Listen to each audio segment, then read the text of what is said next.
Hello guys. Welcome to Soul Fiction.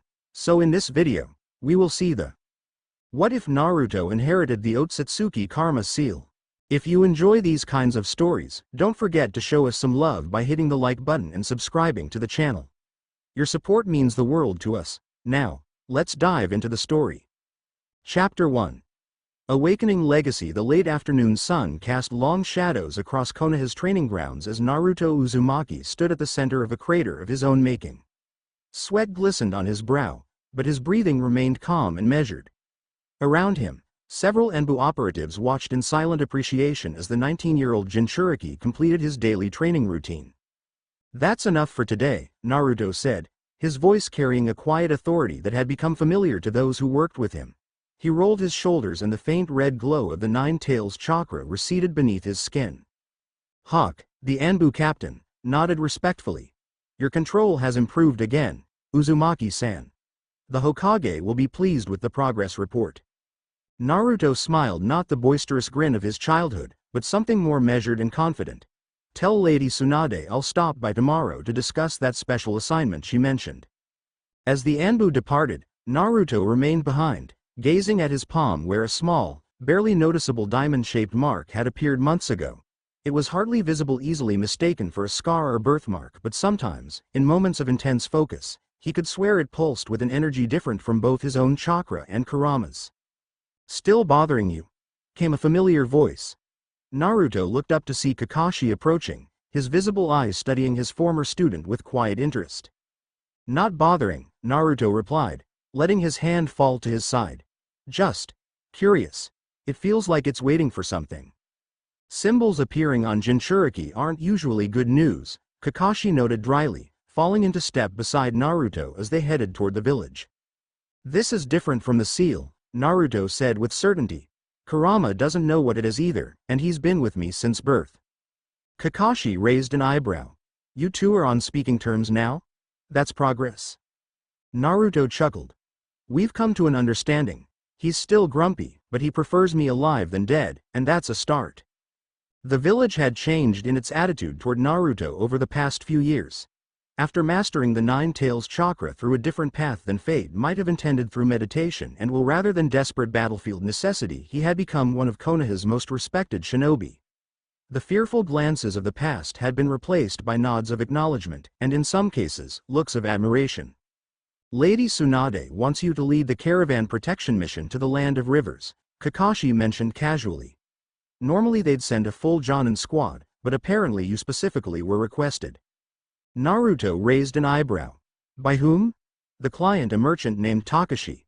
Says he saw you in action during that skirmish near the border last month. Impressive, considering most civilians can't track shinobi movements." Something about this prickled at Naruto's instincts, but he nodded anyway. "When do we leave?" "Tomorrow morning. You'll be taking Shikamaru and Sakura with you." "No fourth?" Naruto asked. "Lady Tsunade seems to think the three of you will be sufficient." Kakashi's eye crinkled in what Naruto recognized as a hidden smile.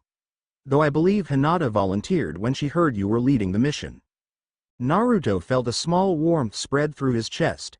The Hyuga heiress had grown into a formidable kunoichi, and her quiet strength had earned his respect many times over. "I wouldn't mind having a Byakugan on the team." "I'm sure you wouldn't," Kakashi teased lightly before growing serious. "But there's something else. Jiraiya sent word he's found some old scrolls that mention symbols similar to the one on your hand. He's heading back to Konoha." Naruto's eyes widened slightly. "After all this time searching? That's unexpected." He seemed concerned. "Said you should be careful until he arrives." Naruto nodded, his mind already calculating possibilities. "I'll keep that in mind." The next morning dawned bright and clear as Naruto met his team at the village gates. Sakura arrived first, her medical kit prepared and her expression professional. "Morning, Naruto," she greeted him. Their friendship had evolved since their genin days, less antagonistic, more built on mutual respect. "Heard you've been pushing the limits with the Nine Tails chakra again." "Someone's got to keep the Anbu on their toes," he replied with a half-smile. Shikamaru slouched up next, looking as if he'd rather be cloud-watching but nonetheless alert. "Troublesome mission this early, but at least we've got our powerhouse taking point." "Don't get lazy on me, Shikamaru. I still need that brain of yours working overtime. Hinata arrived last, her movements graceful and assured, so different from the shy girl who could barely speak around him years ago. She wore the standard Konoha flak jacket, but somehow made it look elegant. Naruto-kun, she said with a small bow. Lady Tsunade approved my addition to the team. I hope that's acceptable. More than acceptable, Naruto replied warmly. Your Byakugan will be invaluable. Something passed between them, an understanding that went beyond words. Since their mutual battle against a group of rogue ninja from Iwagakure 6 months ago, they had developed a rapport that sometimes felt almost telepathic in combat situations. Our client should be arriving shortly, Naruto continued, addressing the team. Standard protection formation, but I want constant sensory sweeps. Something about this mission feels off. Shikamaru raised an eyebrow. Gut feeling. Call it that, Naruto nodded. The merchant specifically requested me, which means either he genuinely feels safer with a Jinchuriki escort, or someone wants to draw you out, Sakura finished, her hand unconsciously drifting toward her kunai pouch. Exactly. Hinata activated her Byakugan briefly, scanning the approach to the village. The caravan is coming, 5 carts, 12 civilians, and the merchant appears to be in the lead wagon. Naruto nodded, appreciating her efficiency. Let's move to greet them. The merchant Takashi proved to be a middle-aged man with calculating eyes and expensive clothes that had seen genuine travel wear. His caravan carried silks, spices, and what appeared to be ceremonial artifacts carefully packed in sealed crates. Uzumaki-san, he greeted Naruto with a deep bow. Your reputation precedes you. I'm grateful for your protection on this journey. Naruto studied the man carefully. You requested me specifically, may I ask why? Takashi smiled, but it didn't quite reach his eyes. In my line of work, one hears things. They say the Yellow Flash's legacy has surpassed even his father in raw power. Such protection is worth the premium your Hokage charge. Naruto felt a subtle shift in the air at the mention of his parentage, something that had become common knowledge only in the past year. The premium pays for all 4 of us, he gestured to his team. We'll see you safely to your destination. As they organized the caravan for departure, Hinata approached Naruto quietly. There's something unusual about the artifacts in the 3rd wagon, she murmured, her voice pitched for his ears only. They have chakra signatures. Old ones, ancient, even. Naruto's eyes narrowed slightly. Keep watching them. Don't confront Takashi yet, let's see where this leads.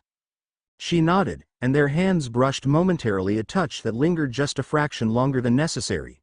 Then she was gone, taking her position at the rear of the caravan as they moved out.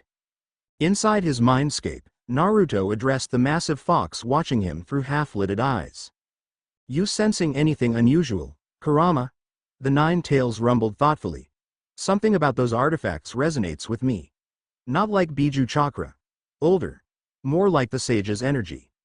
The sage of 6 paths? Naruto's interest sharpened? Or something from his era? Be wary, Kit. Items from that time weren't meant for ordinary humans. Naruto nodded mentally before returning his focus to the external world. The caravan had begun its journey south, toward the border of the land of rivers. The road ahead wound through forest and meadow, following an ancient trade route that had seen countless merchants and shinobi pass through over the centuries. 3 days into their journey, Naruto's suspicions proved justified. They had made camp for the evening near a small stream when Hinata appeared silently at his side, her Byakugan active. 6 shinobi approaching from the northwest, she whispered. Chakra reserves suggest Jonin level.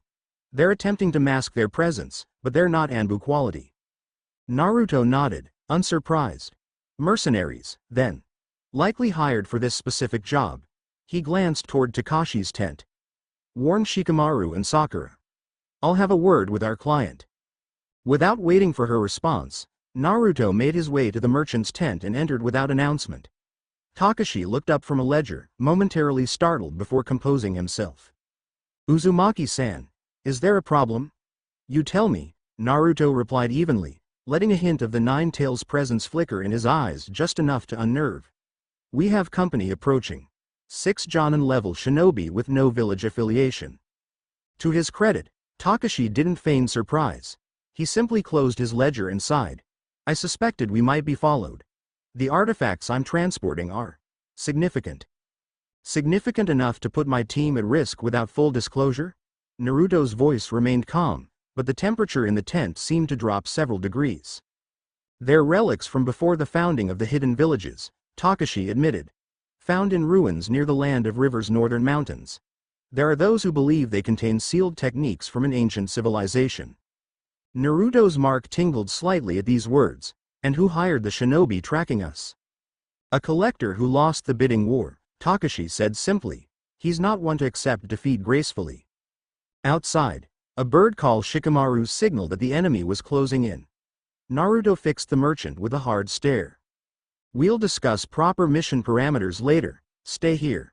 He exited the tent to find his team in position. Shikamaru crouched in the shadows near the tree line, Sakura beside the caravan workers who had been quietly moved to a defensible position, and Hinata standing ready, Byakugan scanning the surroundings. They've split into 3 groups of 2, she reported, surrounding the camp. Naruto nodded. Sakura, stay with the civilians. Shikamaru, eastern approach. Hinata, with me. We'll take the main group coming from the north. They moved with practiced efficiency, each trusting in the other's abilities. As Naruto and Hinata raced through the trees, he felt a familiar calm settle over him, the clarity that came before battle. 300 meters ahead, Hinata murmured, they're setting up a barrier jutsu. Trying to contain me, Naruto deduced.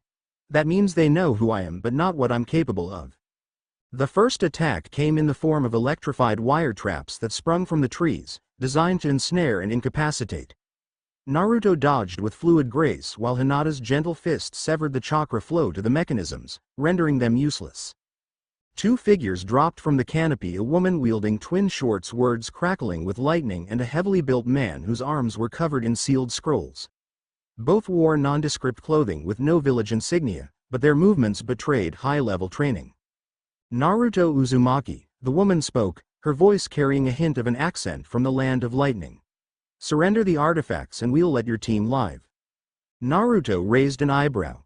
That's an interesting negotiation strategy, threatening the Jinchuriki of the 9 tails.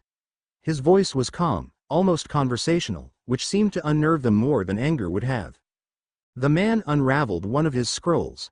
We came prepared for the 9 tails. I'm sure you think you did, Naruto replied, and then he moved. To an ordinary observer, it would have appeared as though he simply vanished.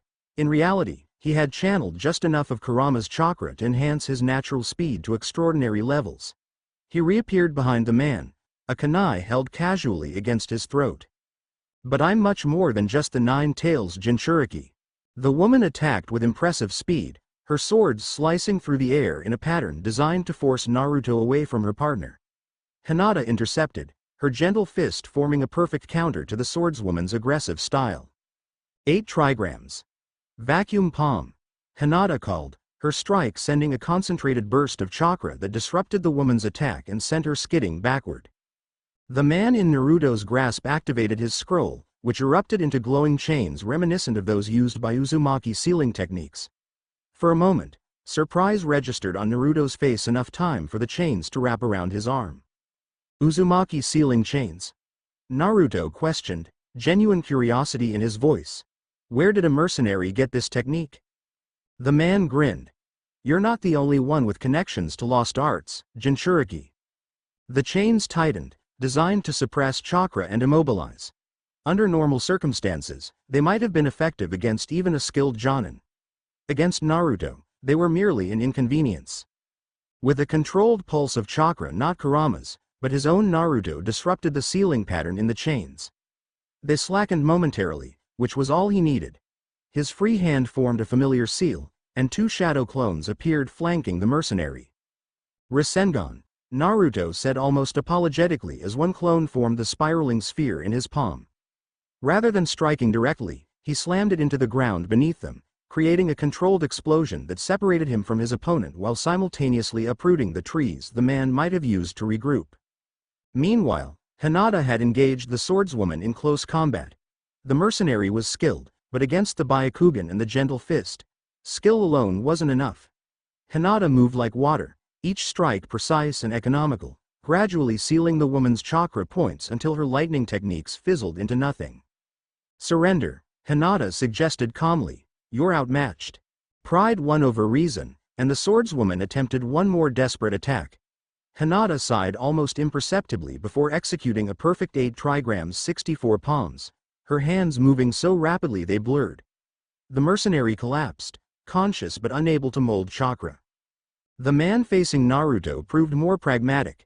Seeing his partner defeated and his own techniques neutralized, he reached for a smoke bomb on his belt. Naruto allowed him to deploy it, though he tracked the man's escape easily through his sensory abilities.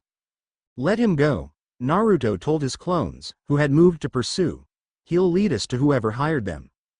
Hinata approached, her breathing slightly elevated but otherwise showing no signs of exertion. The others? Naruto closed his eyes briefly, extending his senses. Shikamaru has one trapped in his shadow possession. The other escaped. Sakura knocked both of hers unconscious. He couldn't help the small smile, probably literally. A sharp pain suddenly lanced through his right palm, causing him to wince. Hinata noticed immediately. Naruto-kun. It's nothing, he began, but then looked down at his hand. The diamond-shaped mark had begun to glow with a faint blue light. Or maybe it's something. Before either could comment further, an explosion rocked the campsite behind them. Not from an attack from within one of the wagons. The artifacts, Naruto realized, and they raced back toward the camp. They arrived to find Th's third wagon consumed in eerie blue flames that burned without smoke. Takashi was being restrained by Shikamaru while Sakura examined what appeared to be an ornate box that had been thrown clear of the wagon. Its lid had been blown off, and inside, a small object glinted in the firelight. Don't touch it, Takashi was shouting. It's reacting to something, it's never done this before. Naruto approached cautiously, the pain in his palm intensifying with each step closer to the box. Inside lay what appeared to be a horn fragment small, perhaps 3 inches long, with patterns etched into its surface that reminded Naruto of the seal on his stomach, yet fundamentally different. What is this? He demanded of Takashi. The merchant struggled against Shikamaru's shadow binding.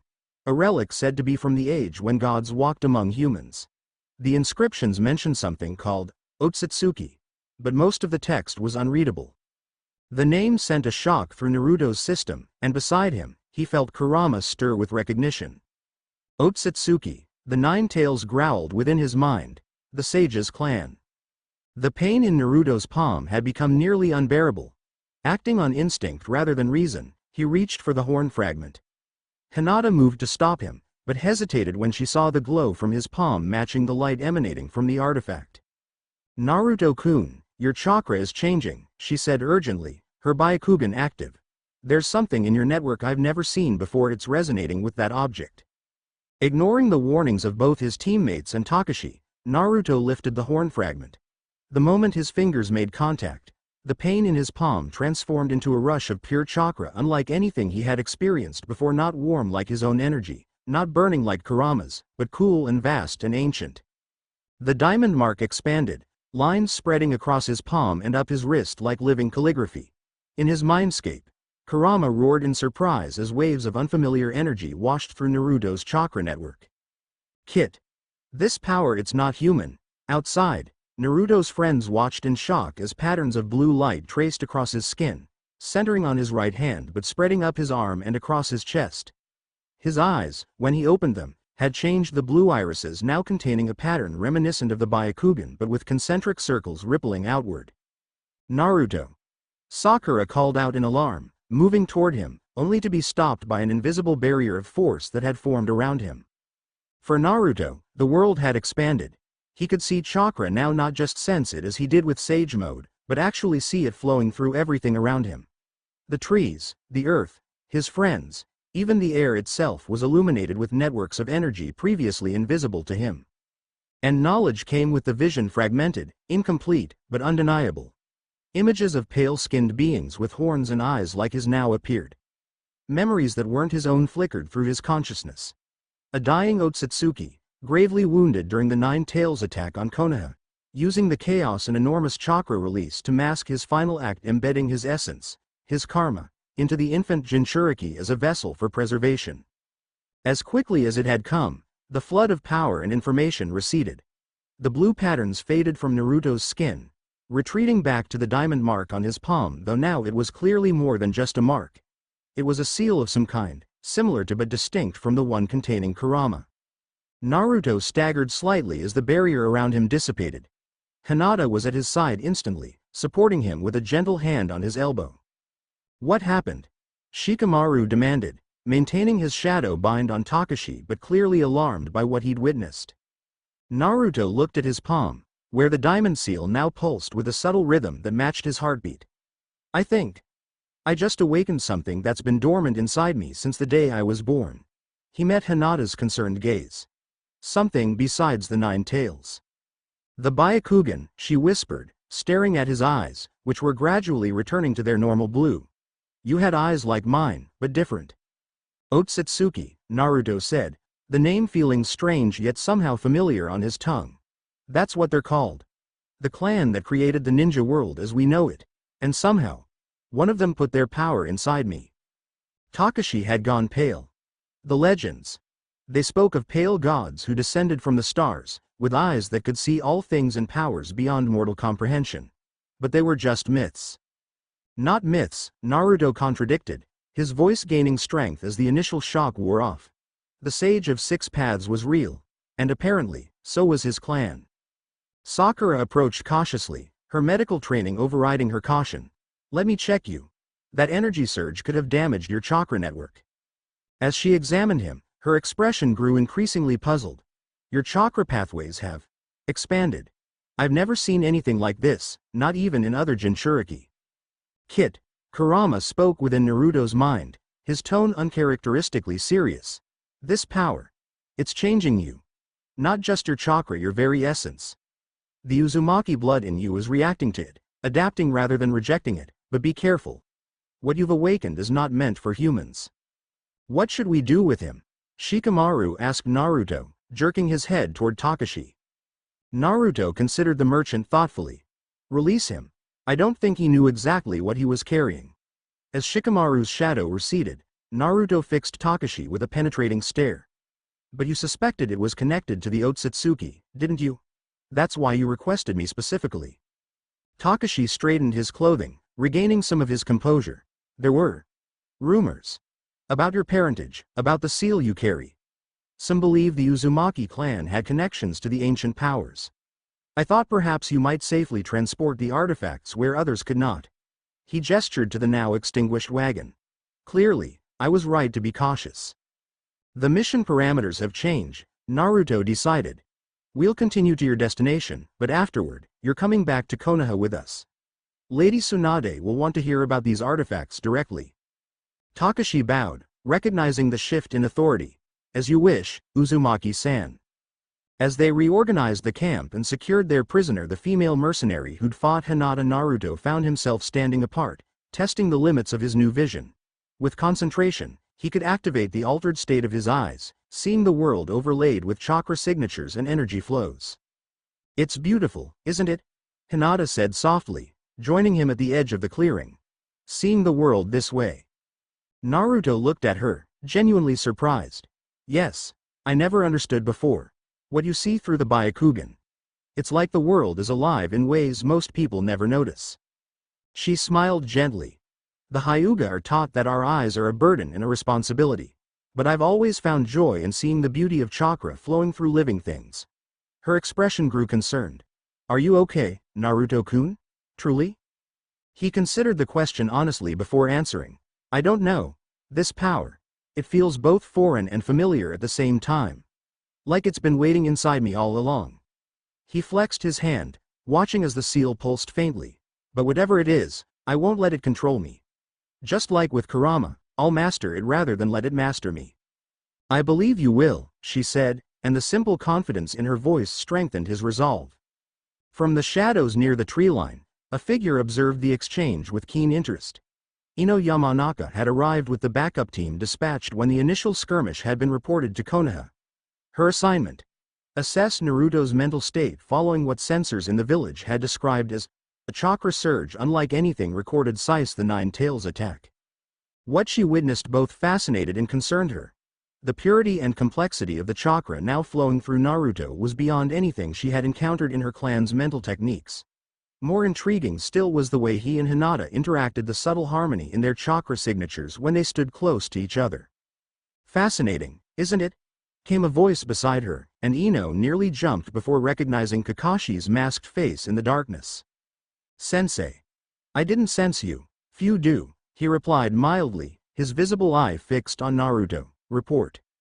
Ino composed herself. His mental patterns remain stable despite the chakra fluctuations. There's a new presence intertwined with his own consciousness and the Nine Tails, but it appears dormant for now. Almost like a genetic memory rather than a separate entity. Kakashi nodded thoughtfully. And his emotional state? Centered. Controlled. Ino hesitated before adding, stronger, actually. Whatever this power is, it hasn't destabilized him the way the Nine Tails sometimes did in the past. Good. Kakashi's eye crinkled in what might have been a smile. Keep monitoring. Jiraiya should arrive within the next day or two. Until then, we observe. As Kakashi melted back into the shadows, Ino's gaze returned to Naruto. There was something magnetic about him now, a presence that drew the eye and commanded attention without effort. She had always recognized his strength, but this was different. This was the aura of someone who existed on a different plane than ordinary shinobi. Despite herself, she felt a flutter of interest that went beyond professional curiosity. The Naruto Uzumaki radiating quiet power before her was a far cry from the loud, brash boy of their academy days. This was someone who carried power with grace and confidence, qualities Ino had always found irresistibly attractive. Shaking off such thoughts, she refocused on her mission. Whatever was happening to Naruto, it represented a potential paradigm shift in the shinobi world's power balance. And where power shifted, conflict inevitably followed.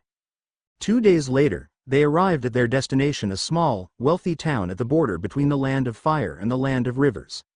Kakashi's buyers were waiting. Representatives from a research institute dedicated to preserving historical artifacts. The transaction went smoothly, though Naruto insisted on speaking directly with the institute's director about the true nature of the items they were acquiring. To his surprise, the director, an elderly woman with keen eyes, seemed unsurprised by his revelations. "The Otsutsuki clan's influence on our world has been systematically erased from historical records," she told him as they spoke privately in her office. "But those of us who study the foundations of ninjutsu have always known there was more to the story than the legends of the sage." "Why erase them?" Naruto asked. "Fear, primarily," she replied, pouring tea with steady hands. "The hidden villages were founded on the principle that ninja arts should be controlled, regulated. The idea that our most fundamental techniques were derived from beings who viewed humans as little more than resources. It's not a comforting origin story." Naruto absorbed this, connecting it with the fragmented memories he had glimpsed. "The horn fragment, it awakened something in me.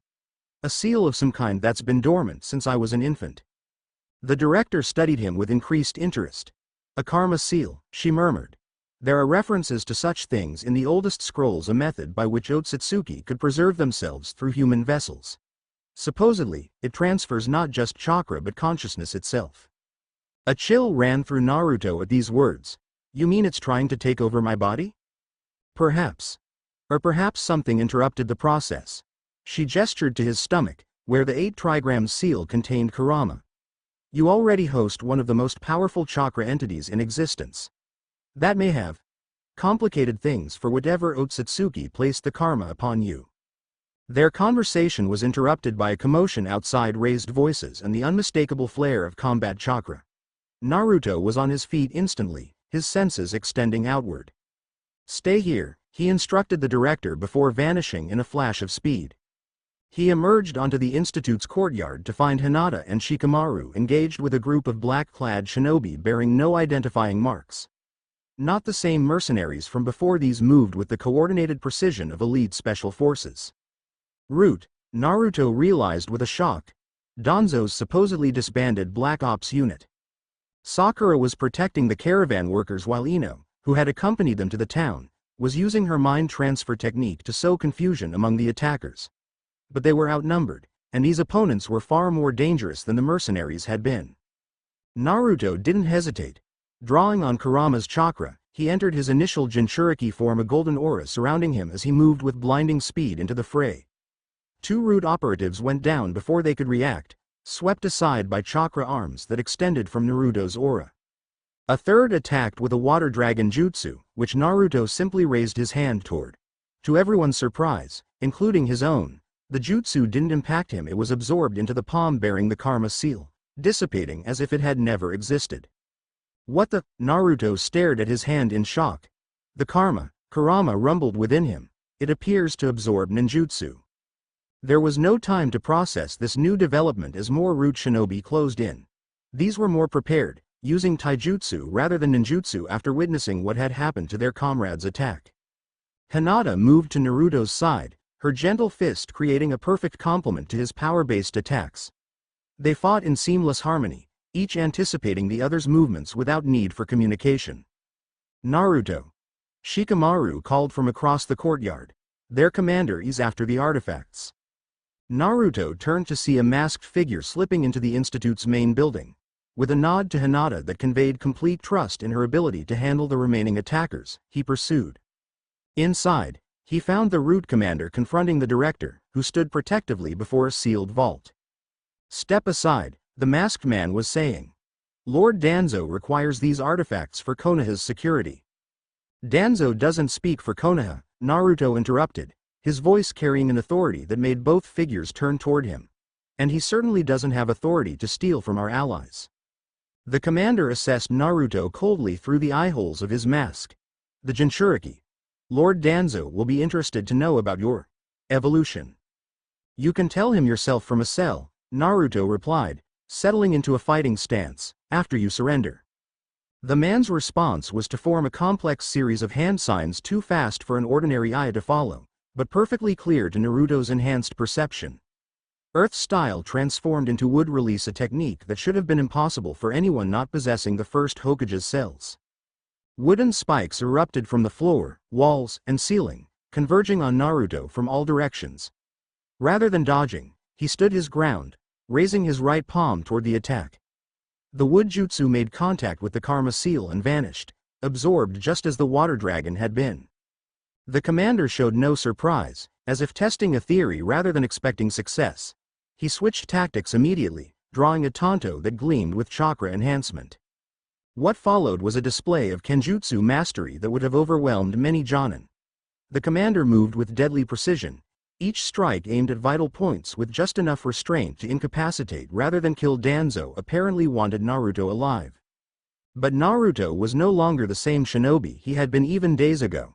The karma seal enhanced his reactio time and spatial awareness beyond what even Kurama's chakra provided. He dodged strikes that should have been unavoidable, his movements fluid and economical. When he counterattacked, it wasn't with overwhelming force but with perfect precision, a palm strike to the commander's chest that disrupted his chakra flow without causing permanent damage. The man staggered back, momentarily vulnerable, and Naruto seized the opportunity. Instead of pressing the attack physically, he formed a single shadow clone that circled behind while he engaged from the front. The commander, recovering quickly, defended against Naruto's frontal assault while remaining aware of the clone's position exactly as Naruto had anticipated. What the root commander couldn't have prepared for was Naruto channeling chakra through his karma seal directly into his palm chakra that manifested not as a Rasengan, but as a small black sphere that absorbed light itself. "Truth-seeking orb," Naruto said, the name coming to him from the Otsutsuki. The knowledge came not from conscious thought but from somewhere deeper, as if the karma seal had unlocked understanding buried within his very cells. "Truth-seeking orb," Naruto said, the name flowing from his lips as naturally as if he'd always known it. The black sphere hovered just above his palm, small but radiating a presence that made the root commander hesitate for the first time. In that moment of uncertainty, Naruto's shadow clone struck from behind with a precise chakra-enhanced strike to the man's neck, rendering him unconscious. As the commander collapsed, Naruto stared at the truth-seeking orb hovering above his hand. It responded to his thoughts, expanding and contracting, taking shapes according to his will. This wasn't a jutsu he had learned or developed, it was knowledge imprinted directly into him through the karma. "Fascinating," the director murmured, approaching cautiously. The texts mentioned these orbs manifestations of all 5 nature transformations simultaneously, plus yin-yang release. Only the Sage of 6 Paths and his direct descendants were said to wield them. Naruto allowed the orb to dissipate, unsettled by how natural it had felt to create it. "This power, it's not mine," Not really. All power is borrowed, Uzumaki-san, the director replied with surprising gentleness. The question is, to what purpose will you direct it? Before he could respond, Hinata appeared in the doorway, her Byakugan still active. The attackers are contained, she reported. But we should leave quickly, sensors indicate more are approaching from the north. Naruto nodded, lifting the unconscious commander and slinging him over one shoulder. We'll take him back to Konoha for questioning. The Hokage needs to know about Danzo's interest in these artifacts. They regrouped outside, where Shikamaru had used his shadow technique to bind the remaining root operatives. Sakura was treating a minor wound on Ino's arm where a kunai had grazed her. Troublesome, Shikamaru commented when Naruto explained what had happened inside. Danzo moving this openly means he's either desperate or confident enough not to fear repercussions. Either way, it's concerning, Sakura added, finishing Ino's bandage.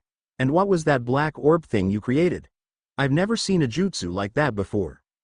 Naruto exchanged a look with Hinata, whose Byakugan had witnessed everything. It's connected to the Karma Seal, he explained. It's giving me abilities I never learned, knowledge I shouldn't have. Ino approached, her analytical mind already working through implications. Like genetic memory, she suggested.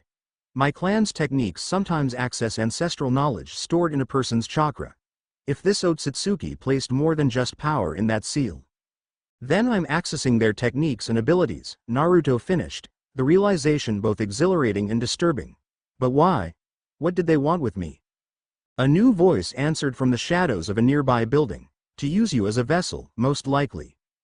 They all turned to see Jiraiya emerging into the sunlight, his expression uncharacteristically serious. The Toad Sage looked travel-worn but alert, his eyes immediately fixing on the diamond mark visible on Naruto's palm. Master Jiraiya, Naruto acknowledged with a nod of respect. Got here as fast as I could after Kakashi's message, Jiraiya replied, approaching to examine Naruto more closely. So it's true. You've awakened a Karma Seal. You know about this? Naruto couldn't keep the surprise from his voice. Jiraiya's expression was grim. Bits and pieces. Enough to be concerned. He glanced at the bound root operatives. But this isn't the place for that conversation. Let's get these prisoners secured and head back to Konoha. Tsunade needs to hear this directly. The journey back to Konoha was tense but uneventful. Jiraiya remained tight-lipped about what he knew, insisting on waiting until they could speak privately with the Hokage. The root prisoners were kept under constant watch, though they maintained disciplined silence despite Ino's attempts to extract information through her clan's techniques. Their minds are sealed, she explained after her third attempt. Danzo's work, almost certainly, breaking through would require techniques that could permanently damage them. Naruto nodded, unwilling to authorize such measures. We'll let Lady Tsunade decide how to proceed. As they traveled, he found himself increasingly aware of subtle changes in his perception. The world seemed more vivid, somehow colors more distinct, sounds clearer, even scents more defined. His chakra control, already exceptional due to his work with Kurama, had become almost effortless. On the second night of their return journey, he sat alone by a small stream, watching the moonlight play across the water's surface. The Karma Seal pulsed gently on his palm, its patterns having spread slightly up his wrist since its awakening.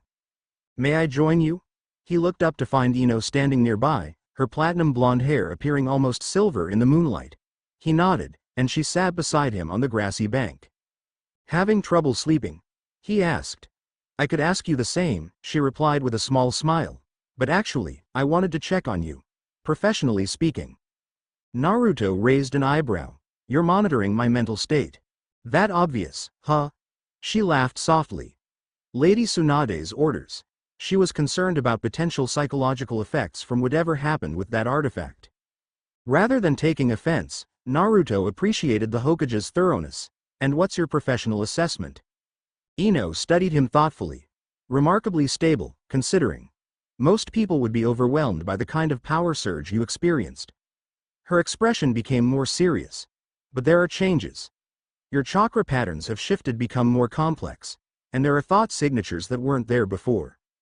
Memories, Naruto confirmed. Fragments of knowledge that don't belong to me. He turned his palm upward, where the Karma Seal caught the moonlight. It's like having another person's life experiences suddenly available to me, but only in pieces. Ino hesitated before asking, is it similar to how the nine tails affected you? Naruto considered this. No, Kurama was always a separate entity with his own will and consciousness. This is more like inherited knowledge. It doesn't want anything, it simply is. May I? Ino asked, gesturing toward his hand. When he nodded, she gently took his hand in hers, her fingers tracing the patterns of the seal. As a sensor type with psychic abilities, she could perceive more than most. It's beautiful, she murmured. The chakra patterns are unlike anything I've ever encountered, more refined than even the most advanced Kekkei Genkei. What happened next caught them both by surprise. As her fingers traced the center of the karma seal, a spark of chakra passed between them.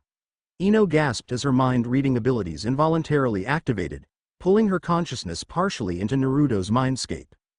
For a fleeting moment, she found herself standing not in the familiar sewer-like corridors where Kurama was sealed, but in a vast, star-filled space. Fragments of memories floated like shimmering crystals, glimpses of pale figures with horns and pure white eyes, of worlds and civilizations beyond human comprehension. And power, raw, unlimited power that made even tailed beasts seem small by comparison. Naruto gently broke the connection, pulling his hand away. Ino blinked, returning to herself with a shuddering breath. I'm sorry, she said immediately, I didn't mean to. It's all right, he assured her. What did you see? Ino's eyes were wide with wonder and a touch of fear. It was infinite, like looking into the cosmos itself. She met his gaze directly. Naruto, whatever this power is, it's not from our world. Not originally. Before he could respond, they both sensed another presence approaching. Hinata emerged from the trees, her expression carefully neutral when she saw them sitting together. Jiraiya-sama has requested everyone gather, she informed them. He's received a message from Lady Tsunade. If she had noticed their proximity or the moment they'd shared, she gave no indication, but as Ino rose to return to camp, Naruto caught a flicker of something in Hinata's eyes, not jealousy exactly, but perhaps concern. I'll be right there, he told them both. When they had gone, he turned back to the stream, catching his reflection in the moonlit water. For just a moment, his eyes shifted the blue irises, developing the concentric ripple pattern he'd experienced when the seal first awakened. What am I becoming? He whispered to his reflection. Something neither human nor Otsutsuki, Kurama answered from within. Something new. They reached Konoha 3 days later, entering through the main gates where an Enbu squad was waiting to take custody of the root prisoners.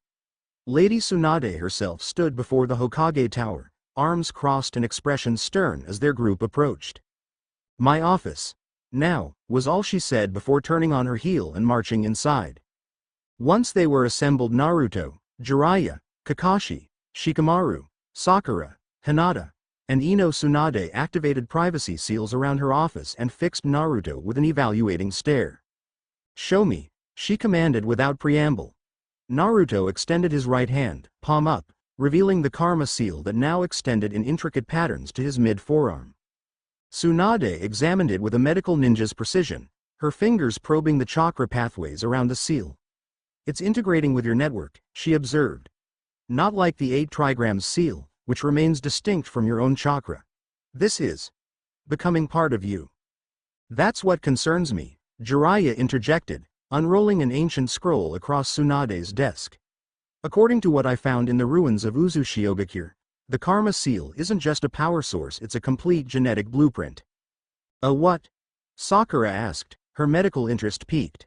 Think of it as a seed, Jiraiya explained. It contains everything needed to grow an Otsutsuki within a human host. Normally, it would gradually override the host's body and consciousness until the Otsutsuki was fully reborn. A chill settled over the room at these words. Hinata moved almost imperceptibly closer to Naruto, while Tsunade's expression hardened. But that's not happening with Naruto, the Hokage stated, watching him carefully. No, Jiraiya confirmed. The presence of the 9 tails seems to have created a unique situation. The karma is adapting to work with Naruto's existing power rather than replacing it. It's unprecedented. Naruto absorbed this information with remarkable calm. I can feel it changing me, he admitted. But not controlling me. If anything, it feels like it's conforming to my will rather than imposing its own. That matches what I sensed, Ino offered. There's no separate consciousness trying to emerge, just knowledge and power being integrated into Naruto's existing psyche. Tsunade leaned back in her chair, considering. And these new abilities? Kakashi mentioned something about absorbing ninjutsu and creating some kind of black spheres. Truth-seeking orbs, Naruto confirmed, raising his hand to demonstrate. With barely a thought, a small black sphere materialized above his palm, hovering and pulsing with concentrated chakra. They're composed of all 5 nature transformations plus yin-yang release. They can nullify all ninjutsu and reshape according to my will. To demonstrate, he mentally commanded the orb to stretch and form a short staff, then a small shield, before returning it to its spherical form. The Sage of 6 Paths wielded these, Jiraiya noted, his expression torn between concern and fascination. And now Naruto can create them instinctively, without training. What about the visual powers? Kakashi asked. Hinata reported seeing changes in your eyes. In response, Naruto channeled chakra to his eyes, which transformed from their natural blue to the distinctive rippled pattern concentric circles spreading outward from the pupil, similar to the legendary Rinnegan but with a blue-white luminescence more reminiscent of the Byakugan. I can see chakra networks, similar to the Byakugan, he explained, but with greater range and clarity. I can also perceive dimensional barriers and space-time ninjutsu. Tenseigan, Jiraiya murmured, earning surprised looks from everyone. That's what the scrolls called it, an evolved form of the Byakugan possessed by certain Otsutsuki. Hinata studied Naruto's transformed eyes with open wonder, her own Byakugan activating reflexively in response. They're beautiful, she said softly. Tsunade cleared her throat, bringing the focus back to practical matters. The strategic implications of this development are significant, particularly given Danzo's interest. She turned to Shikamaru. Your assessment? The Nara genius had been quiet, observing and calculating as was his habit. Troublesome, he began predictably, before continuing with his analysis. Danzo's actions suggest he either views Naruto's transformation as a threat to his agenda or an opportunity to be exploited. Either way, he's likely to escalate rather than retreat after this failure. And beyond our borders? Tsunade pressed. If word spreads about Naruto possessing Otsutsuki power on top of being the Nine-Tails Jinchuriki. Shikamaru shook his head. Every major village will perceive it as a potential power imbalance. Some might seek alliances, others might consider preemptive action. Then we control the narrative, Tsunade decided. For now, this information remains classified. Only those in this room and the elders will know the full details. She fixed Naruto with a serious look. You'll need to be careful about displaying these abilities publicly until we better understand their extent and implications. Naruto nodded in agreement, allowing his eyes to return to normal. What about training? I need to master these powers properly. I'll work with you on that, Jiraiya volunteered. Between the scroll knowledge I've gathered and your instinctive understanding, we should be able to develop a structured approach. I can assist with the visual aspects, Hinata offered. The Byakugan principles might help control the Tenseigan. And I'll monitor your mental state and chakra integration, Ino added. Tsunade nodded approval at their initiative. Good. Consider this an S-rank ongoing mission for all of you.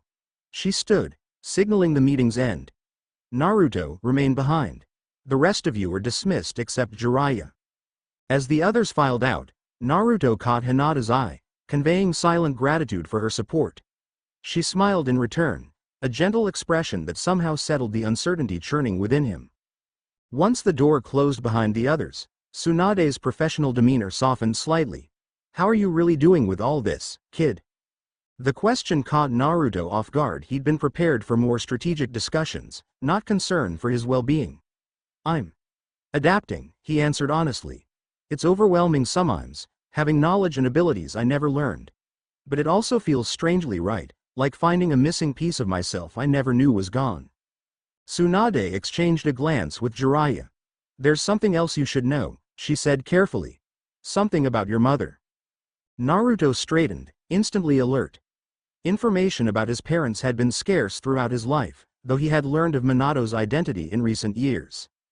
Kushina Uzumaki had a unique chakra, even among her clan, Jiraiya explained. Special enough that she was chosen as the Nine-Tails Jinchuriki before you. I knew that part, Naruto said. What you don't know, Tsunade continued, is that there were legends even within the Uzumaki clan about the origin of their distinctive chakra and life force. Some believed the clan had distant ancestry connecting them to the Sage of Six Paths himself. Naruto's eyes widened. You're saying I might already have had Otsutsuki blood? That's why the karma is integrating instead of overriding me? It's a theory, Jiraiya acknowledged. One that makes more sense than simple coincidence. The Otsutsuki who placed this karma on you may have selected you specifically because of that heritage, however distant it might be. The implications swirled through Naruto's mind. Not just a random victim of circumstance, but chosen specifically because of his bloodline. It shifted his perspective on his entire existence. There's one more thing, Tsunade said, her expression becoming grave. The morning after your team departed for the Land of Rivers, one of our deep cover agents in Otogakure reported unusual activity. Sasuke Uchiha has been seen traveling with Orochimaru to various ancient ruins similar to those where the artifacts you encountered were found. Naruto absorbed this news with a frown. His former teammate and rival had defected to Orochimaru years ago, seeking power to avenge his clan. Their paths had crossed occasionally since then, but never with resolution. You think Sasuke is searching for Otsutsuki power too? Or Orochimaru is, Jiraiya corrected, and using Sasuke to help locate it. Either way, it can't be coincidence that this is happening simultaneously with your karma awakening. Tsunade leaned forward, her hands clasped before her on the desk. Be careful, Naruto. You're entering uncharted territory, even for a Jinchuriki. This power could change not just you, but the entire shinobi world. Naruto nodded, feeling the weight of responsibility settling alongside the power flowing through him. I understand. I won't let you down or the village. As he left the Hokage's office, he found Hinata waiting in the corridor outside, her presence a calm center in the storm of changes surrounding him. Walk with me, he suggested, and she nodded with a small smile. They made their way through Konoha in comfortable silence, eventually finding themselves at the top of the Hokage monument as the sun began to set over the village. The view had always helped Naruto think, putting perspective on his life and purpose. Are you afraid? Hinata asked softly, her question gentle but direct. Naruto considered this carefully before answering. Not of the power itself, he said finally, but of what it might mean for me, for everyone. The Otsutsuki in my memories. They didn't view humans as equals. They saw them as resources, tools. I never want to think that way. You won't, Hinata said with such certainty that Naruto turned to look at her. Your heart is what makes you Naruto Uzumaki, not your power. That hasn't changed, even if everything else has. Her faith in him was humbling. How can you be so sure? Because I've watched you for years, she replied, a faint blush coloring her cheeks at the admission. Not just with my eyes, but with my heart. You've had the power to destroy since the day you were born, yet you've only ever chosen to protect. Without thinking, Naruto reached out, taking her hand in his. The karma seal pulsed gently where their skin touched, but there was no invasive connection like what had happened with Ino, only a warm, comforting resonance. Thank you, he said simply, for seeing me, the real me. The moment held between them, charged with unspoken feelings and possibilities. Then, with a courage that had been growing in her for years, Hinata leaned forward and gently pressed her lips to his. The kiss was brief but perfect, a promise and an affirmation in one. When they parted, Naruto's eyes had shifted to the Tensagen without conscious thought, as if his new powers responded to emotional intensity as much as to his will. Sorry, he said, blinking as he tried to return them to normal. Don't be, Hinata whispered, her own Byakugan activating in response. They're beautiful. As they sat together watching the sunset, Naruto realized that whatever changes the karma brought, whatever challenges lay ahead, he wouldn't face them alone. And perhaps that was the most important power of all. In his mindscape, Kurama observed with grudging approval. The fox had lived within 2 Uzumaki Jinchuriki now, and while he'd resented both initially, he'd come to respect Naruto in a way he never had Kushina. Growing soft, am I? The Nine-Tails muttered to himself. Or perhaps just wiser. The karma seal pulsed with alien power, the ancient Otsutsuki legacy intertwining with Naruto's chakra and Kurama's presence to create something unprecedented in the shinobi world. What would emerge from this union of powers remained to be seen. But as Naruto sat beside Hinata, watching the village he had sworn to protect, one thing was certain. His path forward would be defined not by the legacy placed upon him, but by the choices he made with the power he'd been given. "Tomorrow," he said quietly, "we begin training in earnest." Hinata nodded, her hand still in his. Together, and in that moment, despite all the uncertainty surrounding his transformation, Naruto felt something he hadn't fully experienced in a long time. Peace. The karma seal on his palm glowed softly in the fading light, no longer an intrusion but a part of him, a new chapter in the legacy of the boy who had always been more than just a Jinchuriki. Chapter 1 and Chapter 2. Rising tide. Dawn broke over the training grounds as Naruto stood perfectly still, eyes closed in concentration. 2 weeks had passed since the awakening of the karma seal, and every morning began the same way: meditation to harmonize the three distinct energies now flowing through his body: his own chakra, Kurama's power, and the alien essence of the Otsutsuki. The seal had spread further, elegant patterns now extending to his shoulder and across part of his chest, visible through his mesh training shirt. As he focused, the markings glowed with subtle blue light. A presence approached, light footsteps he recognized instantly. "You're early today, Hinata," he said without opening his eyes. She smiled, having grown accustomed to his enhanced sensory abilities. "The clan elders had questions about our training. I wanted to get here before they found more reasons to object." Naruto opened his eyes, turning to face her. Their relationship had blossomed alongside his training, each day bringing them closer as they worked to understand and control his evolving powers. "What's their concern this time?" he asked. "The same as always," she sighed. "They believe I'm sharing Hyuga techniques with an outsider." A hint of defiance flashed in her lavender eyes. "I told them the Tenseigan transcends clan limitations. That didn't go over well." Naruto chuckled, appreciating her boldness. The once shy Hinata had grown increasingly confident in standing her ground, particularly when it came to supporting him. "Ready to begin?" he asked, slipping naturally into their training routine. She nodded, activating her Byakugan while he channeled chakra to his eyes, transforming them into the luminous rippled pattern of the Tenseigan. The world shifted in his perception. Chakra networks became visible, energy flows appeared as currents in the air, and he could sense the dimensional fabric that connected all things. "Let's try something new today," Hinata suggested. "The Hyuga technique of divine rotation operates on principles similar to what you described about the truth-seeking orbs, creating a perfect spherical defense through chakra control." Naruto considered this. "You think I could combine them?" "In theory. The truth-seeking orbs respond to your will while containing all nature transformations. If you could shape them into a rotation pattern." He nodded, focusing on the small black sphere hovering above his palm. With concentration, it divided into multiple spheres, which began orbiting around him in a pattern similar to the Hyuga's protective technique. "Now add rotation to each orb," Hinata instructed. As Naruto complied, the spheres began spinning, creating a hum of energy that vibrated through the clearing. The defensive barrier strengthened, chakra visibly flowing between the orbs to create a nearly impenetrable shield. "Incredible," Hinata breathed, her Byakugan analyzing the technique. "The chakra density is beyond anything I've seen in even the most advanced Hyuga techniques." A slow clap interrupted their training. They turned to see Jiraiya approaching, an impressed smile beneath his wild white hair. "Creating new jutsu already? You're progressing faster than I expected," the Toad Sage commented, stopping at the edge of Naruto's rotating defense. Naruto allowed the technique to dissipate, the truth-seeking orbs returning to a single sphere before vanishing completely. "Master Jiraiya, I thought you were researching in the archives today." "I was, until a summons arrived from our esteemed Hokage." Jiraiya's expression turned serious. "She has a mission for you, for both of you, actually." Hinata and Naruto exchanged glances. "What kind of mission?" Naruto asked, already sensing this wasn't a routine assignment. "The diplomatic kind," Jiraiya replied. "You're to lead a team to Sunagakure to renegotiate our alliance treaty.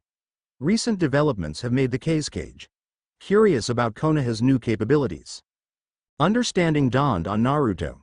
"They've heard rumors about me. Hard to keep a transformation of this magnitude completely secret," Jiraiya acknowledged. "Better to control the narrative than let speculation run wild. Tsunade wants to demonstrate Konoha's strength while reassuring our allies we're not a threat to them. And I'm the demonstration," Naruto concluded, not entirely pleased with the idea of being exhibited like a new weapon. Jiraiya placed a hand on his shoulder. You're a diplomatic envoy who happens to be one of our strongest shinobi. There's a difference.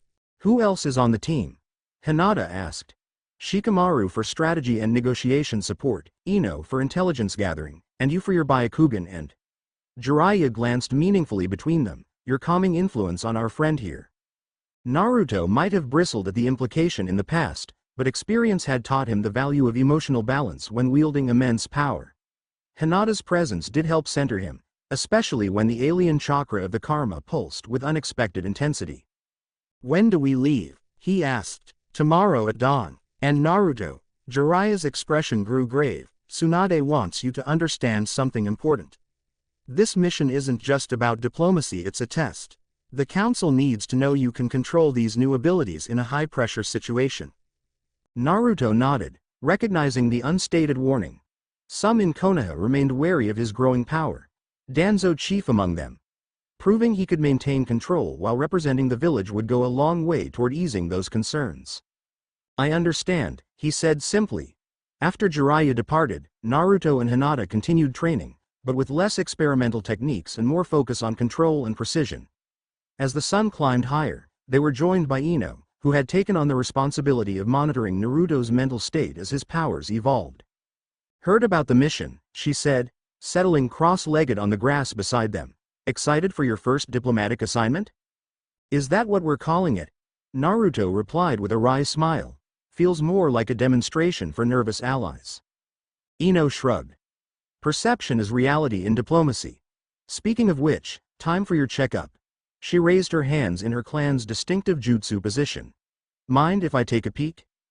This had become routine, Ino using a modified version of her mind techniques to monitor the integration of the Otsutsuki consciousness within Naruto's psyche. Unlike her usual jutsu, this version didn't transfer her consciousness fully into his mind, instead creating a temporary connection that allowed her to observe without interfering. Go ahead, Naruto agreed, sitting before her. As their chakra connected, Ino's expression shifted from professional concentration to fascination. Inside Naruto's mindscape, changes continued to unfold. What had once been a flooded sewer complex housing the Nine Tails had transformed into a vast space resembling both the cosmic void she'd glimpsed before in a traditional Japanese garden. Naruto's consciousness creating familiar structures to organize the expanding awareness the karma provided. Kurama still resided at the center, though his cage had evolved into a more dignified structure resembling a shrine, with the seal serving as a gate rather than prison bars. Around this central point, constellations of memory and knowledge hung like stars, some distinctly Naruto's, others clearly alien in origin. Most importantly, these different aspects weren't fighting for dominance but integrating the Otsutsuki knowledge flowing into Naruto's existing mind rather than attempting to override it. The integration is progressing smoothly, she reported after ending the connection. No signs of conflict or identity dissociation. She studied him with professional interest. It's remarkable, actually. Your psyche is adapting to information and power that should be overwhelming, yet you're maintaining coherence. What about the Otsutsuki consciousness? Hinata asked, the concern evident in her voice. Jiraiya-sama said the karma was meant to resurrect them through a host. Ino shook her head. That's the fascinating part. There isn't a distinct Otsutsuki personality trying to emerge. It's more like... She searched for the right analogy. Like the karma is transferring knowledge and abilities without the ego attached to them. As if something interrupted the process before the personality could be imprinted. The Nine Tails, Naruto suggested. Kurama's presence might have interfered with the complete transfer. Or your Uzumaki heritage, Ino added. Either way, you're getting the power without the possession, which is definitely the preferred outcome. As they discussed this, a messenger hawk circled overhead before descending toward them. Naruto extended his arm, allowing the bird to land and deliver its message, a small scroll bearing the Hokage's seal. Lady Tsunade wants to see us immediately, he announced after reading it. Final briefing before tomorrow's departure. The Hokage's office was unusually crowded when they arrived. Besides Tsunade herself, Jiraiya and Kakashi were present, along with Shikamaru and, surprisingly, Gaara of the desert, the fifth Kazekage himself. Naruto, Gaara greeted him with a slight nod, his expression as impassive as ever, though his eyes showed interest as they tracked the visible patterns of the karma seal on Naruto's arm. Gaara, Naruto returned warmly. I wasn't expecting to see you until Suna. Circumstances accelerated our timeline, Tsunade explained, her tone businesslike. Keisuke Gaara arrived this morning to discuss matters personally rather than waiting for our diplomatic team. The implications weren't lost on Naruto. Something had prompted Gaara to risk leaving his village and traveling to Konoha himself, something concerning enough to warrant direct intervention. What's happened? He asked directly. Gaara's pale green eyes fixed on him. There have been sightings near our border. Individuals with abilities similar to what I'm sensing from you now, chakra that feels. He paused, searching for the right word, ancient. A chill ran through the room at this revelation. Jiraiya stepped forward, unrolling a map across Tsunade's desk. 3 locations, he indicated points in the desert region between the land of wind and the land of rivers. Mysterious figures appearing near ancient ruins, displaying abilities beyond normal ninjutsu. They disappear before Suna's patrols can engage, but they've left this behind. He produced a small object wrapped in protective seals, a fragment of white material similar to the horn Naruto had encountered. May I? Naruto asked, reaching toward it. Tsunade nodded permission, and he carefully unwrapped the object. The moment his fingers made contact, the karma seal pulsed visibly, responding to the alien chakra signature embedded in the fragment. Otsutsuki, he confirmed, knowledge flowing into him through the seal's connection. But not from the same clan member who placed the karma on me. This belongs to someone else. Someone called Momoshiki. The name came to him unbidden, rising from the genetic memory contained within the karma. You recognize it? Jiraiya questioned sharply. Naruto nodded slowly. Not from my own experience. The knowledge is coming from the karma itself. He focused on the fragment, allowing the alien memories to surface. Momoshiki Otsutsuki. A high-ranking member of the clan, consumer of worlds. The ominous title hung in the air as Naruto carefully wrapped the fragment and returned it to Jiraiya. This changes our approach, Tsunade decided. Your mission to Suna now has 2 objectives. Strengthen our alliance and investigate these sightings. If there are Otsutsuki active in our world again, we need to understand what they're after. The Biju, Gaara stated flatly. They've always been after the tailed beasts. That's what the memories in my sand tell me. As a former Jinchuriki who maintained a connection to Shukaku through the residual sand, Gaara possessed insights few others could claim. That aligns with what I'm sensing from the karma, Naruto agreed. The Otsutsuki harvest chakra from planets the Biju would represent concentrated sources of that energy. Tsunade's expression hardened. Then our Jinchuriki could become targets. We'll need to alert the other villages. Carefully, Kakashi cautioned, without causing panic or appearing to gather intelligence under false pretenses. Which is why this diplomatic mission is the perfect cover, Shikamaru observed, speaking up for the first time. We warn our allies while strengthening bonds. Troublesome situation, but logical approach. Tsunade nodded. Exactly. Your team leaves at dawn tomorrow. Keisuke Gaara will return with you to Suna. She fixed Naruto with a penetrating look. And Naruto, given these developments, I'm authorizing you to use your full abilities if necessary. The potential threat outweighs our concerns about revealing your new powers. Understood, Naruto replied, feeling the weight of responsibility settle more firmly on his shoulders. As the meeting concluded, Gaara approached him privately. Your chakra has changed, the Keisuke observed. It feels familiar somehow. Like the presence I sensed during my battle with that Akatsuki member Deidara. Naruto raised an eyebrow. You've encountered Otsutsuki energy before? Perhaps. Gaara's expression remained impossible to read. When you arrive in Suna, I'd like to show you something in the ancient archives. Records from before the founding of the hidden villages, speaking of pale visitors from beyond the sky. The revelation that Suna possessed such records sent ripples of excitement through Naruto.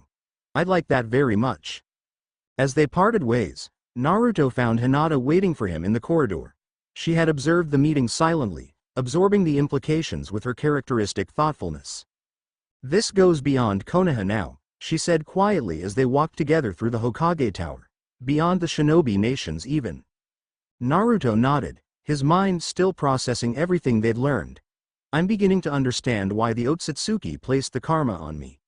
They've been influencing our world from the shadows for generations. The Biju, the Kekkei Genkei, perhaps even chakra itself. We're part of something much larger than we realized. Hinata took his hand, her fingers intertwining with his. The simple gesture grounded him, bringing his focus back from cosmic scales to the present moment. Whatever we're facing, she said with quiet determination, we'll face it together. The next morning, Team Naruto assembled at Konoha's gates as dawn painted the sky in shades of gold and rose. Besides Naruto himself, Hinata, Shikamaru, and Ino waited with travel packs and standard mission gear. Gaara stood slightly apart with his gourd of sand, having spent the night in Konoha as an honored guest. Tsunade arrived to see them off, accompanied by Jiraiya and Kakashi. 3 weeks, the Hokage reminded them. Complete the treaty renewal, investigate the sightings, and return. No unnecessary risks or detours. Her stern expression softened slightly as she addressed Naruto directly. And try not to start an international incident with your new abilities. When have I ever caused trouble, Granny Tsunade? Naruto replied with a hint of his old mischievous grin. She snorted. Do you want that list alphabetically or chronologically? The light moment eased the tension before departure. As final instructions were exchanged, Ino approached Naruto with a small scroll. Medical supplies, she explained. And a few special sealing tags I developed with the Yamanaka techniques. If you feel the karma becoming unstable, apply one. It should help balance the chakra flow temporarily. Thanks, Naruto said, genuinely appreciative of her thoroughness. He'd noticed how Ino had thrown herself into researching his condition, developing new applications of her clan's mind techniques specifically to help monitor and stabilize the Otsutsuki influence. With farewells complete, the team set out, taking to the trees in standard formation with Naruto and Gaara at point, Hinata and her Byakugan covering the rear, and Shikamaru and Ino in the center. They would travel west first, through the forests of the Land of Fire, before turning southwest toward the desert regions bordering Suna. The first day passed uneventfully, the team covering ground at an efficient pace. As evening approached, they made camp near a small river, establishing watches and preparing a modest meal. Naruto found himself appreciating these mundane aspects of the mission. They provided a sense of normalcy amid the increasingly extraordinary circumstances of his life. As stars emerged overhead, he sat by the riverbank, allowing his senses to expand. The karma had enhanced his natural sensory abilities to extraordinary levels. He could now perceive chakra signatures for miles in every direction, distinguishing between humans, animals, and even plants with perfect clarity.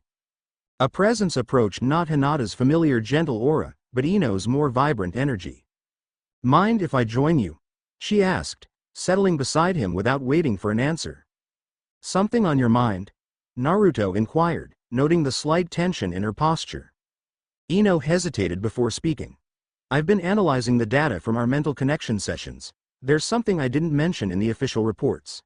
She lowered her voice despite the distance from the others. The karma is accelerating your neural development, creating new pathways, enhancing existing ones. Essentially, it's optimizing your brain for processing information and chakra simultaneously. Naruto absorbed this. Is that dangerous? Not exactly dangerous, but unprecedented. Your cognitive abilities are evolving beyond normal human parameters. She studied him carefully. Have you noticed changes in how you think? How you process information or make decisions? The question gave Naruto pause. He had noticed subtle shifts and increased capacity for mental calculation, enhanced spatial awareness, the ability to parallel process multiple streams of thought. I'm more efficient, he acknowledged. Problems that would have taken me time to work through now seem obvious.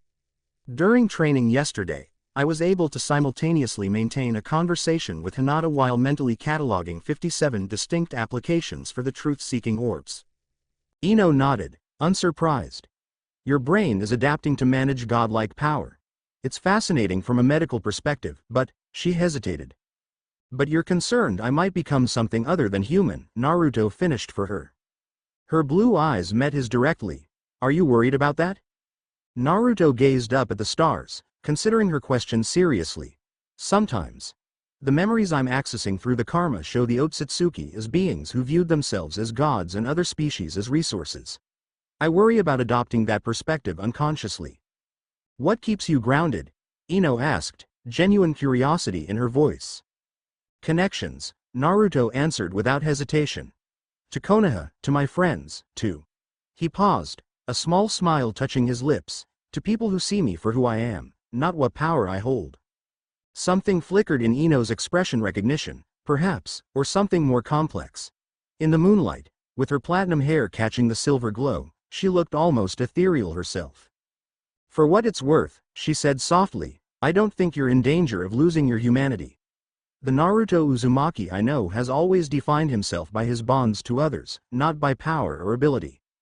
The simple affirmation touched him unexpectedly. Ino had never been among his closest friends during their academy days, often dismissing him as loud and obnoxious. That she now saw something worthwhile in him, something worth preserving, meant more than he would have anticipated.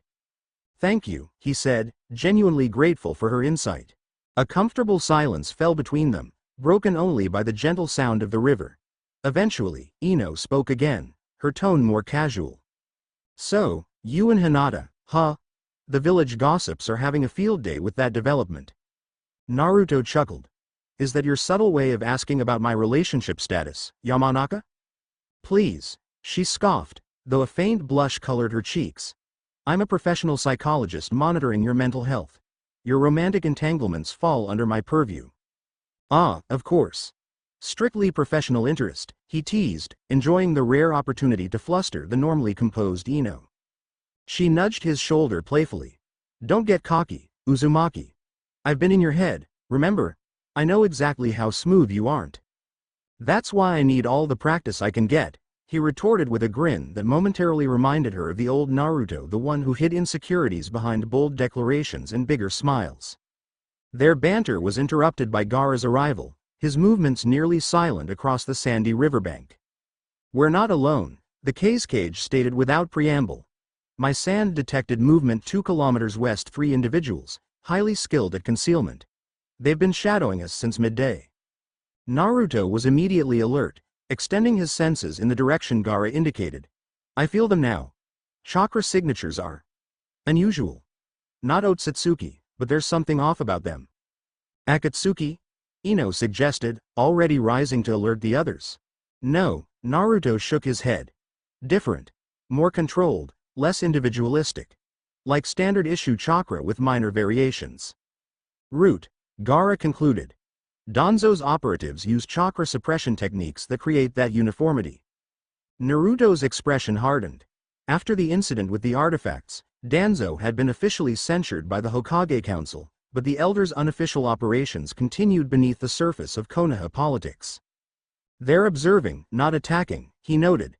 Let's maintain our course but adjust the watch schedule. I want everyone alert without being obvious about it. As Ino departed to inform Shikamaru and Hinata, Gaara remained, his pale eyes studying Naruto with quiet intensity. You've changed, the cage observed. Not just in power, but in presence. You carry authority naturally now. Naruto considered this assessment. The karma is changing more than just my abilities. It's affecting how I think, how I perceive situations. For the better, it seems. Gaara's tone held no judgment, only observation. Leadership suits you. Speaking from experience? Naruto asked with a slight smile. A hint of amusement crossed Gaara's normally impassive features. Perhaps. Though my path to leadership was more conventional than absorbing alien DNA. The unexpected joke rare from the serious cage startled a laugh from Naruto. Fair point. Though nothing about either of our lives has been particularly conventional. Gaara nodded in acknowledgement before growing serious again. Be vigilant, Naruto. Danzo isn't the only one watching you. The other hidden villages have their spies as well.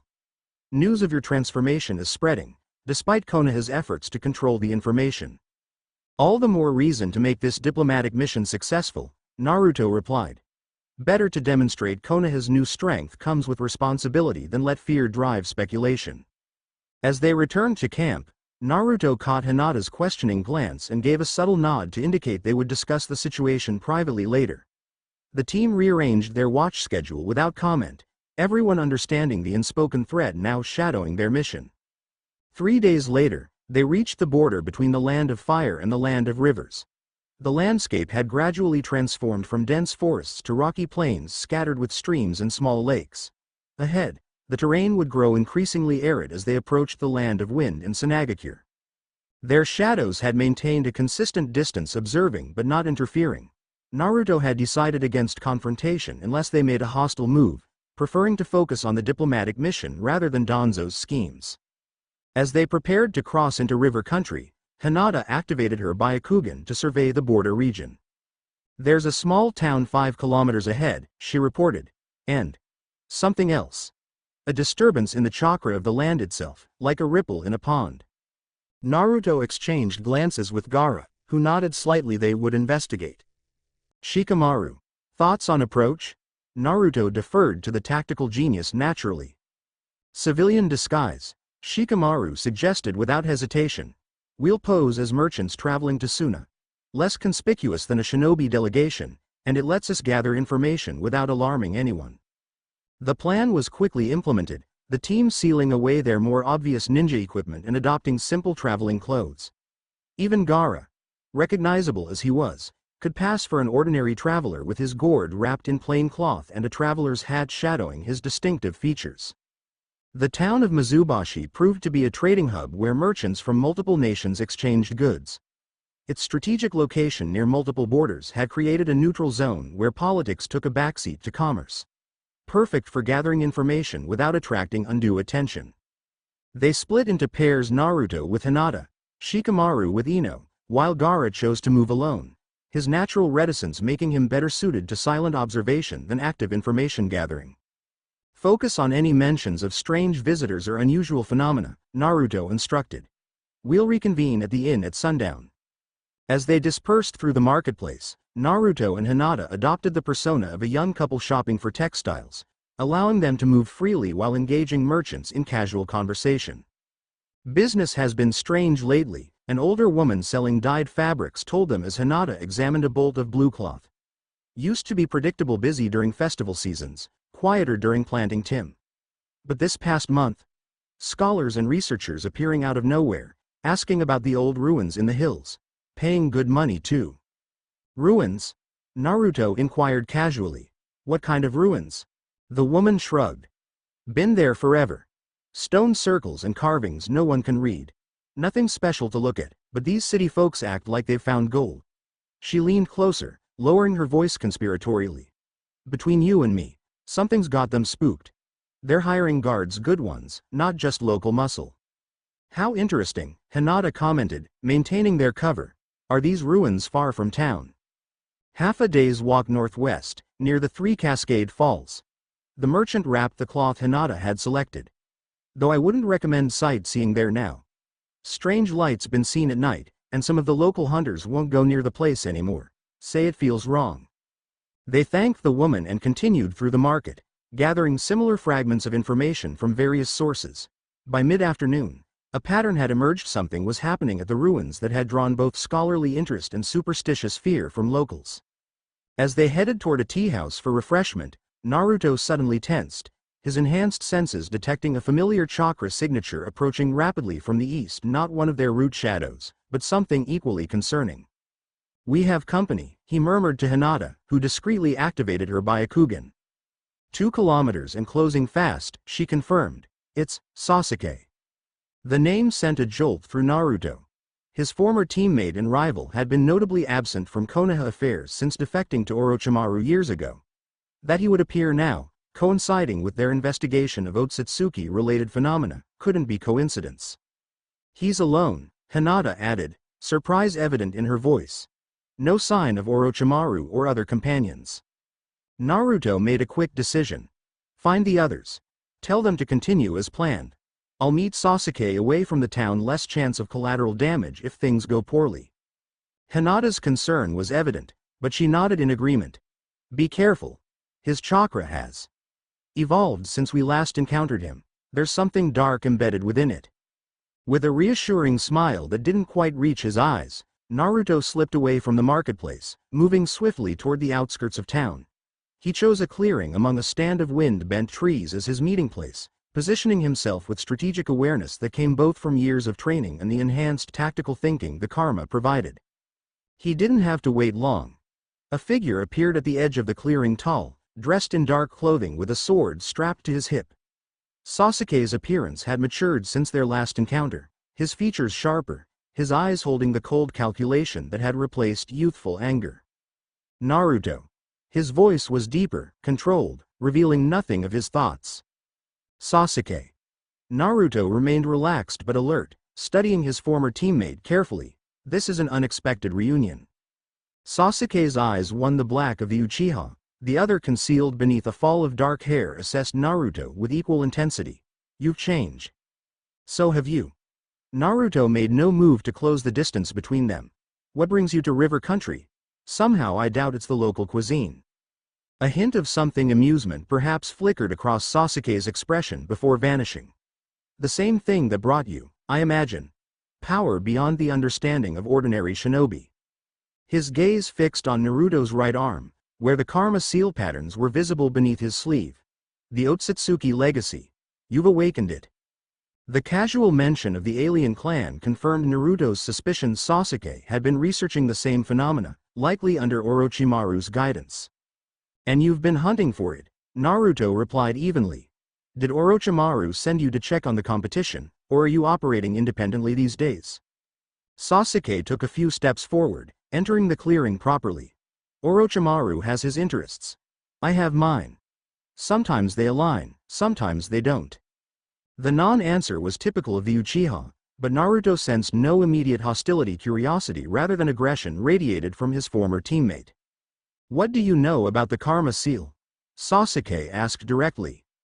Naruto considered how much to reveal. Enough to understand its origin and purpose. It's Otsutsuki technology, a method of preservation and resurrection.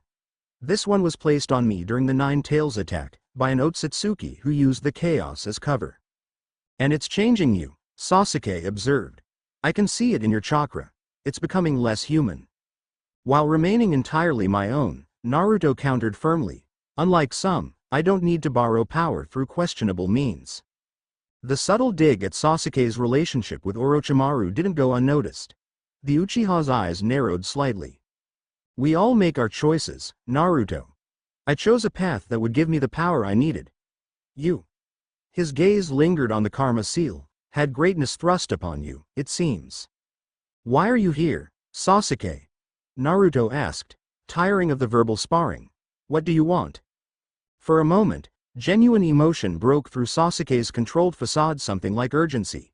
There's movement in the shadows, Naruto. The Otsutsuki aren't just ancient history, they're returning. Orochimaru has found evidence of recent activity across the 5 great nations. We know, Naruto acknowledged. That's partly why we're here, investigating sightings near Suna's border. Sasuke nodded, unsurprised. Then you should also know they're specifically interested in the Biju and by extension, in you. The 9 Tails represents a massive chakra concentration, exactly what they harvest from worlds they visit. And this concerns you because... Naruto let the question hang. Because their arrival threatens everything, not just Konoha or even the 5 nations, but our entire world. For the first time, Sasuke's voice carried genuine conviction. My goals require a world that continues to exist. The statement was so characteristically Sasuke, pragmatic even in apocalyptic scenarios, that Naruto couldn't help a small smile. So you're suggesting what, exactly? Temporary alliance against a common enemy?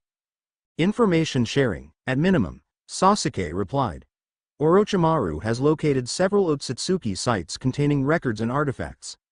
I'm willing to provide access in exchange for information about your karma seal and its abilities. Naruto considered the offer carefully. Working with Sasuke and by extension Orochimaru carried obvious risks, but the threat posed by the Otsutsuki might justify unusual alliances. I'll need to discuss this with my team, he said finally. This isn't a decision I can make unilaterally. Sasuke's expression suggested he had expected nothing less. The ruins northwest of here, the ones you're investigating. I'll be there tomorrow evening. Bring your answer then. He turned to leave, then paused. And Naruto? Come alone. Some of your companions might be less diplomatic than you. With that, he vanished in a flicker of movement, leaving Naruto standing alone in the clearing with more questions than answers. When he returned to town, he found his team gathered at the agreed meeting point, a modest inn near the market square. Their expressions told him they already knew about his encounter. Hinata saw everything, Shikamaru explained as they gathered in a private room, ceiling tags activated to prevent eavesdropping. Troublesome development, this Uchiha showing up now. He offered an alliance of sorts, Naruto informed them, relaying the details of their conversation. Access to information Orochimaru has gathered about the Otsutsuki in exchange for details about the karma. It's obviously a trap, Ino stated flatly. Orochimaru's been hunting Kekkei Genkei and unique abilities for decades. The karma seal represents exactly the kind of power he'd want to study and potentially replicate. Perhaps, Gaara interjected, his voice measured as always. But the threat posed by the Otsutsuki may necessitate uncomfortable alliances. If Orochimaru genuinely possesses information we need. That's a significant if, Shikamaru pointed out, his expression thoughtful as he considered the angles. Though Sasuke himself may have legitimate concerns about the Otsutsuki. His goals have always been power-oriented, but not world-ending. Naruto remained silent, listening to his team debate. The karma's influence had taught him the value of absorbing multiple perspectives before making decisions, a far cry from his impulsive younger self. Hinata, who had been quiet until now, finally spoke. I observed Sasuke carefully during your conversation. His chakra showed no deception when he spoke of the Otsutsuki threat. Whatever his other motivations, his concern about them appears genuine. All eyes turned to Naruto, awaiting his decision. The weight of leadership settled comfortably on his shoulders, another change the karma had brought. This confidence in commanding respect rather than demanding it. We proceed with our mission to Suna as planned, he decided. But I will meet with Sasuke tomorrow to establish parameters for information exchange. Limited disclosure, nothing that compromises our security or mission objectives. Shikamaru nodded approval. Logical approach. Though I suggest not going alone, despite his request.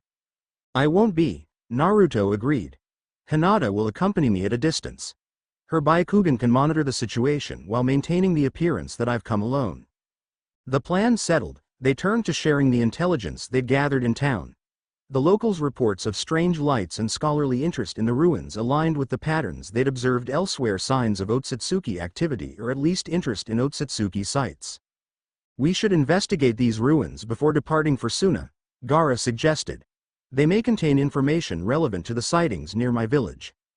Agreed, Naruto said. Tomorrow morning, we'll visit the ruins. Then I'll meet with Sasuke in the evening before we continue our journey to Suna. As the meeting concluded, Hinata lingered behind while the others departed to secure supplies for the next leg of their journey. You're concerned about tomorrow, she observed once they were alone. Naruto smiled softly. Her ability to read him had only grown stronger as their relationship deepened. Not concerned exactly, he clarified. But seeing Sasuke again. It complicates things. There's history there, unresolved tensions. You still consider him a friend, she noted, no judgment in her voice. I do, Naruto admitted. Despite everything. But I also recognize he's walking a dangerous path. Orochimaru's influence hasn't improved his moral compass. Hinata moved closer, her hand finding his where the karma patterns spread across his palm. Your capacity for forgiveness has always been your strength, Naruto-kun. But it's balanced by wisdom now. You can value your connection with Sasuke without being blinded by it. Her insight struck him deeply. She was right, the Naruto of the past might have leapt at any chance to bring Sasuke back into the fold, regardless of risk. Now he could hold both hope for his friend and clear-eyed assessment of the situation simultaneously. Thank you, he said softly, drawing her into an embrace. For seeing me so clearly, even as I change. She relaxed against him, her head resting against his chest. The core of who you are remains unchanged. The karma may add to you, but it doesn't diminish what was already there. As they stood together, Naruto sensed a flicker of chakra outside their room, one of the root operatives who had been tailing them since leaving Konoha, likely eavesdropping despite the ceiling tags. With a subtle gesture, he created a truth-seeking orb and sent it phasing through the wall, not to attack, but to disrupt the spy's chakra flow enough to force them to retreat. Our shadows are getting bolder, he commented. Hinata nodded. They've been more active since Sasuke appeared. Whatever Danzo's agenda, it clearly involves monitoring your interactions with the Uchiha. All the more reason to be cautious tomorrow. Naruto's expression grew determined. Whatever game Danzo's playing, I won't let it endanger our mission or our allies. The next morning broke clear and cool. Perfect conditions for their expedition to the ruins. Guided by directions from the locals, the team made their way northwest from Mizubashi, following a winding path that climbed into rolling hills. 3 Cascade Falls proved to be aptly named, a series of 3 waterfalls flowing down a stepped cliff face, creating a natural staircase of falling water. Near the middle cascade, partially concealed by centuries of vegetation growth, stood the ruins locals had described. At first glance, they appeared unremarkable, weathered stone circles and crumbling columns that might have belonged to any ancient civilization. But as they drew closer, Naruto felt the karma seal pulse in recognition, responding to something embedded in the very stones. "There's chakra infused in the structure," Hinata confirmed, her Byakugan active. Old, but still active, like a seal that's been maintaining itself for centuries. Gaara approached one of the fallen columns, his sand shifting restlessly around him. "Similar to ruins we've discovered near Suna. The writing matches fragments in our archives." Shikamaru examined the stone circles thoughtfully. "Not random placement. These follow astronomical alignments tracking celestial bodies beyond our solar system." Naruto activated his Tenseigen, the world shifting in his perception as the advanced dojutsu revealed layers of reality invisible to normal sight. What appeared to be simple ruins transformed into a complex 3-dimensional map, a star chart showing pathways between worlds. "It's a navigation system," he realized aloud. The Otsutsuki used these sites to mark travel routes between planets they'd visited or targeted.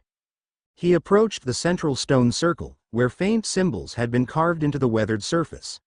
With the Tenseigen active, these symbols glowed with residual chakra, forming patterns that resonated with the knowledge contained in his karma seal.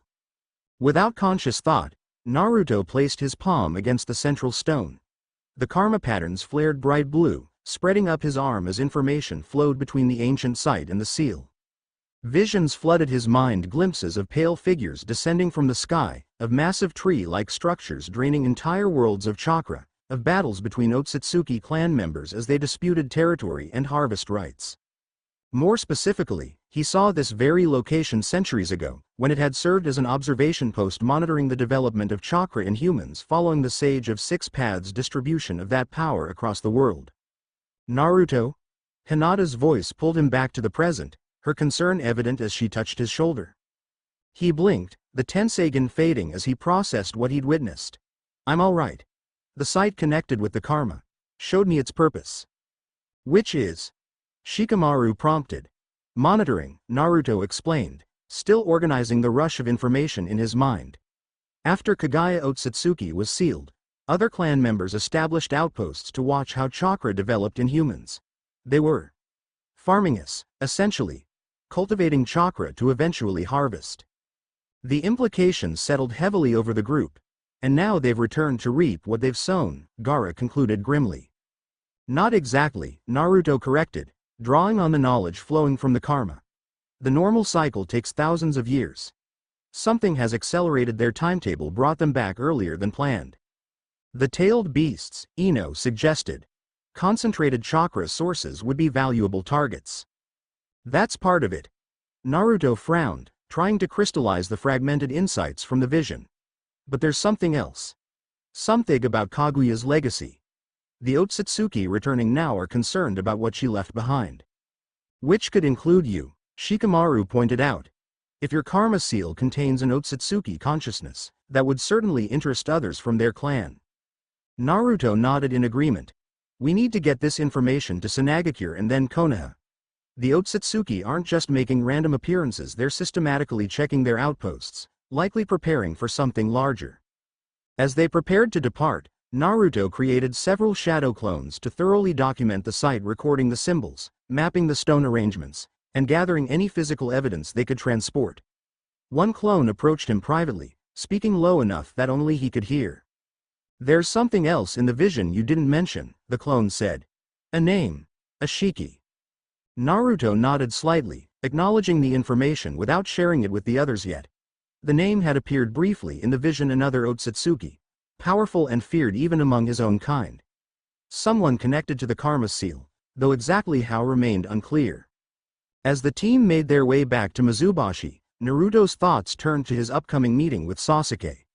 The information they'd discovered made the potential alliance both more valuable and more dangerous. Knowledge of Otsutsuki navigation sites would be precisely the kind of intelligence Orochimaru would covet.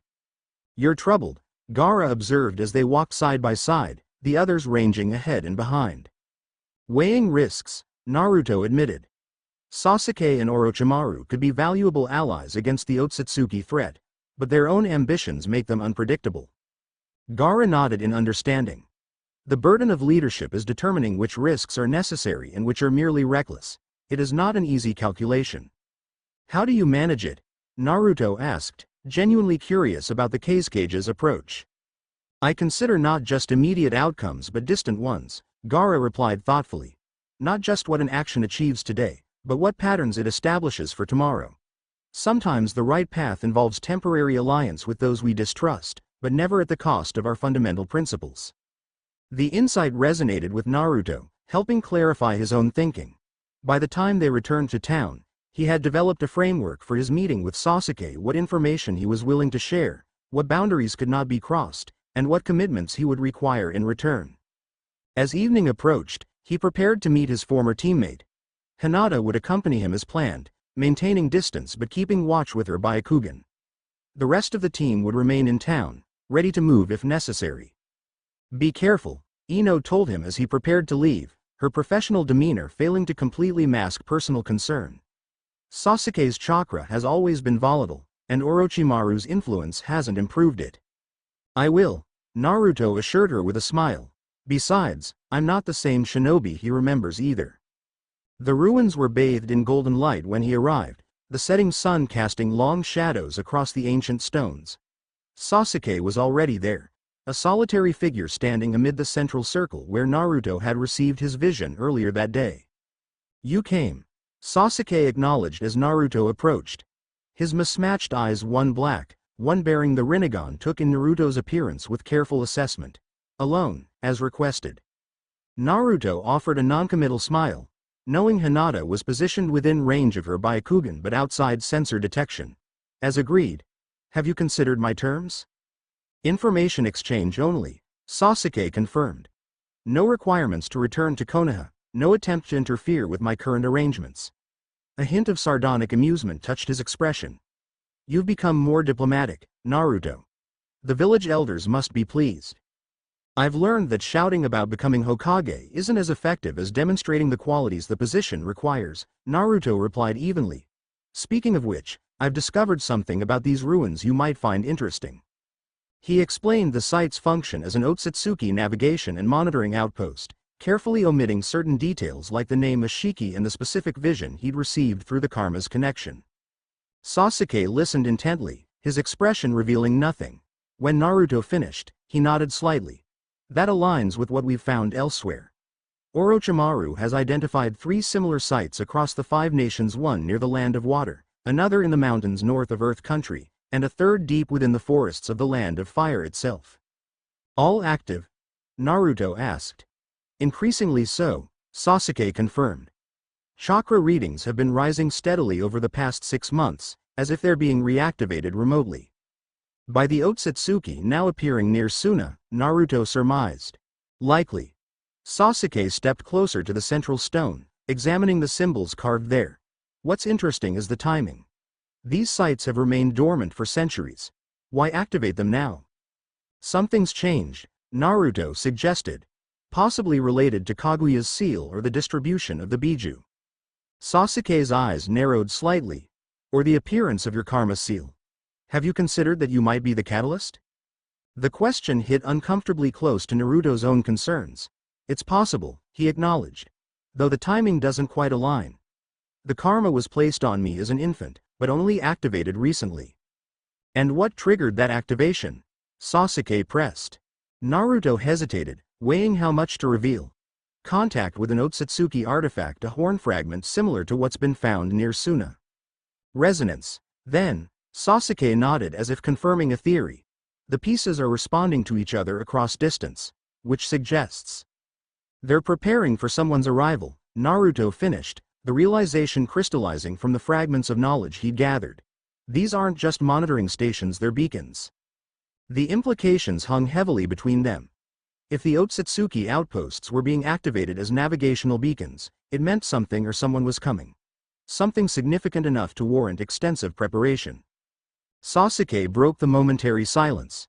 Show me the karma seal. How it's progressed. After brief consideration, Naruto removed his outer shirt, revealing the patterns that now spread across his right arm, shoulder, and part of his chest. The seal pulsed with subtle blue energy, responsive to his emotions and the chakra environment. Sasuke studied it with both his normal eye and the Rinnegan, which could perceive chakra pathways and dimensional anomalies. It's integrating with your chakra network, he observed. Becoming part of you rather than remaining distinct. Interesting. The Nine Tails' presence altered how it functions, Naruto explained. According to what we've learned, the karma normally overwrites the host eventually, resurrecting the Otsutsuki who placed it. But in my case, it's transferring power and knowledge without the personality takeover. Sasuke's expression shifted subtly, interest mingled with something that might have been concern. And the abilities it grants? I've heard rumors about new dojutsu and the truth-seeking orbs. In response, Naruto activated his Tensegan, the blue ripple pattern appearing in his eyes. He simultaneously formed a small truth-seeking orb above his palm, demonstrating the perfect control he'd developed. Impressive, Sasuke acknowledged. The power rivals the Rinnegan in some ways, though with different applications. It comes with knowledge too, Naruto added. Techniques and information I never learned but somehow know, like genetic memory. Exactly what Orochimaru theorized, Sasuke murmured, more to himself than to Naruto. The karma as a complete genetic and mimetic transfer mechanism. The conversation was interrupted by a sudden shift in the atmosphere, a pressure change that both shinobi felt simultaneously. Sasuke's hand moved to his sword hilt while Naruto expanded his sensory awareness, scanning for threats. Above, Sasuke said tersely, looking skyward. A distortion had appeared in the air above the ruins, not a genjutsu or normal space-time ninjutsu, but something more fundamental. The fabric of reality itself seemed to warp, creating a rippling effect like heat over desert sand, but far more pronounced. Dimensional rift, Naruto identified, the karma providing instant recognition, similar to Kaguya's technique, but more refined. Before either could react further, figures emerged from the distortion, two individuals descending slowly toward the ruins. Even at a distance, their appearance was distinctive. Pale skin, horned protrusions from their foreheads, and eyes with patterns reminiscent of the Byakugan. Otsutsuki, Sasuke confirmed unnecessarily, his Rinnegan gleaming as he prepared for potential conflict. Naruto sensed Hinata moving closer, though still maintaining cover, ready to provide support if needed. He also detected a flare of chakra from the direction of Mizubashi. Their team had sensed the disturbance and would be arriving soon. As the Otsutsuki landed atop one of the stone columns, Naruto studied them carefully. The taller one had long pale hair and aristocratic features, with a confident bearing that suggested leadership. The second was more muscular, with a severe expression and what appeared to be fishing rod-like weapons attached to his back. Momoshiki and Kinshiki Otsutsuki, Naruto identified, the names rising from the karma's embedded knowledge. High-ranking clan members specializing in chakra absorption and weaponry, respectively. You recognize us, Vessel, the taller one. Momoshiki spoke, his voice carrying a melodic yet arrogant quality. How fascinating. The karma appears to have granted you more than just rudimentary power. What do you want? Naruto demanded, subtly shifting his stance to prepare for combat while maintaining a diplomatic facade. Momoshiki's pale eyes fixed on Naruto's arm, where the karma seal pulsed more brightly in the presence of other Otsutsuki. That seal you bear contains the essence of one of our clan. By rights, it belongs to us, as does the power you've stolen from it. I've stolen nothing, Naruto replied evenly. This karma was placed on me without my knowledge or consent. Irrelevant, Momoshiki dismissed with an elegant wave. The vessel does not choose the honor bestowed upon it. The question is why this particular vessel was selected by one of our kind. His gaze shifted to encompass both Naruto and Sasuke. And why these lower beings possess such fascinating adaptations of our gifts. Kinshiki, the larger Otsutsuki, spoke for the first time. Lord Momoshiki, the Nine Tails chakra is confirmed within the yellow-haired one. The other possesses Hagoromo's visual power. Indeed, Momoshiki smiled, the expression failing to reach his eyes. How fortunate to find both the Jinchuriki and an Uchiha in one location. Efficient. Sasuke's chakra flared subtly, readying for battle. What are your intentions here? Momoshiki regarded them with the casual interest one might show insects performing unexpected tricks. Currently? Observation. You've activated this outpost quite effectively, drawing our attention. We simply came to investigate who possesses sufficient knowledge to do so. His gaze returned to Naruto, more focused now, though I admit, finding a karma bearer is unexpected. Especially one who maintains his original consciousness despite the integration. Most curious. And what does that mean for your plans? Naruto pressed, trying to extract information while remaining alert to any aggressive movements. It means, little vessel, that you represent an anomaly worth studying before consumption. Momoshiki's smile widened. The chakra fruit from this world will be particularly flavorful, I think. The casual reference to consuming their world's chakra confirmed the Otsutsuki's ultimate intentions, not mere invasion but complete harvesting of Earth's energy, regardless of the consequences for its inhabitants. Before either Naruto or Sasuke could respond, new chakra signatures approached rapidly, their teammates arriving from Mizubashi, along with the shadowing root operatives who had apparently decided to reveal themselves given the new threat. Momoshiki noticed the approaching reinforcements with mild amusement. It seems our conversation must be abbreviated. A pity. He turned to his companion. Kinshiki, we've confirmed what we needed. This outpost functions correctly, and we've identified significant chakra sources for later harvesting. You're not taking anything from our world, Naruto stated, his voice hardening as the truth-seeking orb expanded above his palm. Bold words from a partial vessel, Momoshiki replied dismissively. But your time will come, little one. The karma you bear ensures it. With that cryptic statement, the dimensional rift reopened above them. Before either Naruto or Sasuke could attack, the Otsutsuki ascended rapidly and vanished into the distortion, which sealed itself behind them. The encounter had lasted barely 5 minutes, yet left both shinobi with the distinct impression they had just glimpsed the edge of a much larger threat. That, Sasuke said with uncharacteristic gravity, complicates matters.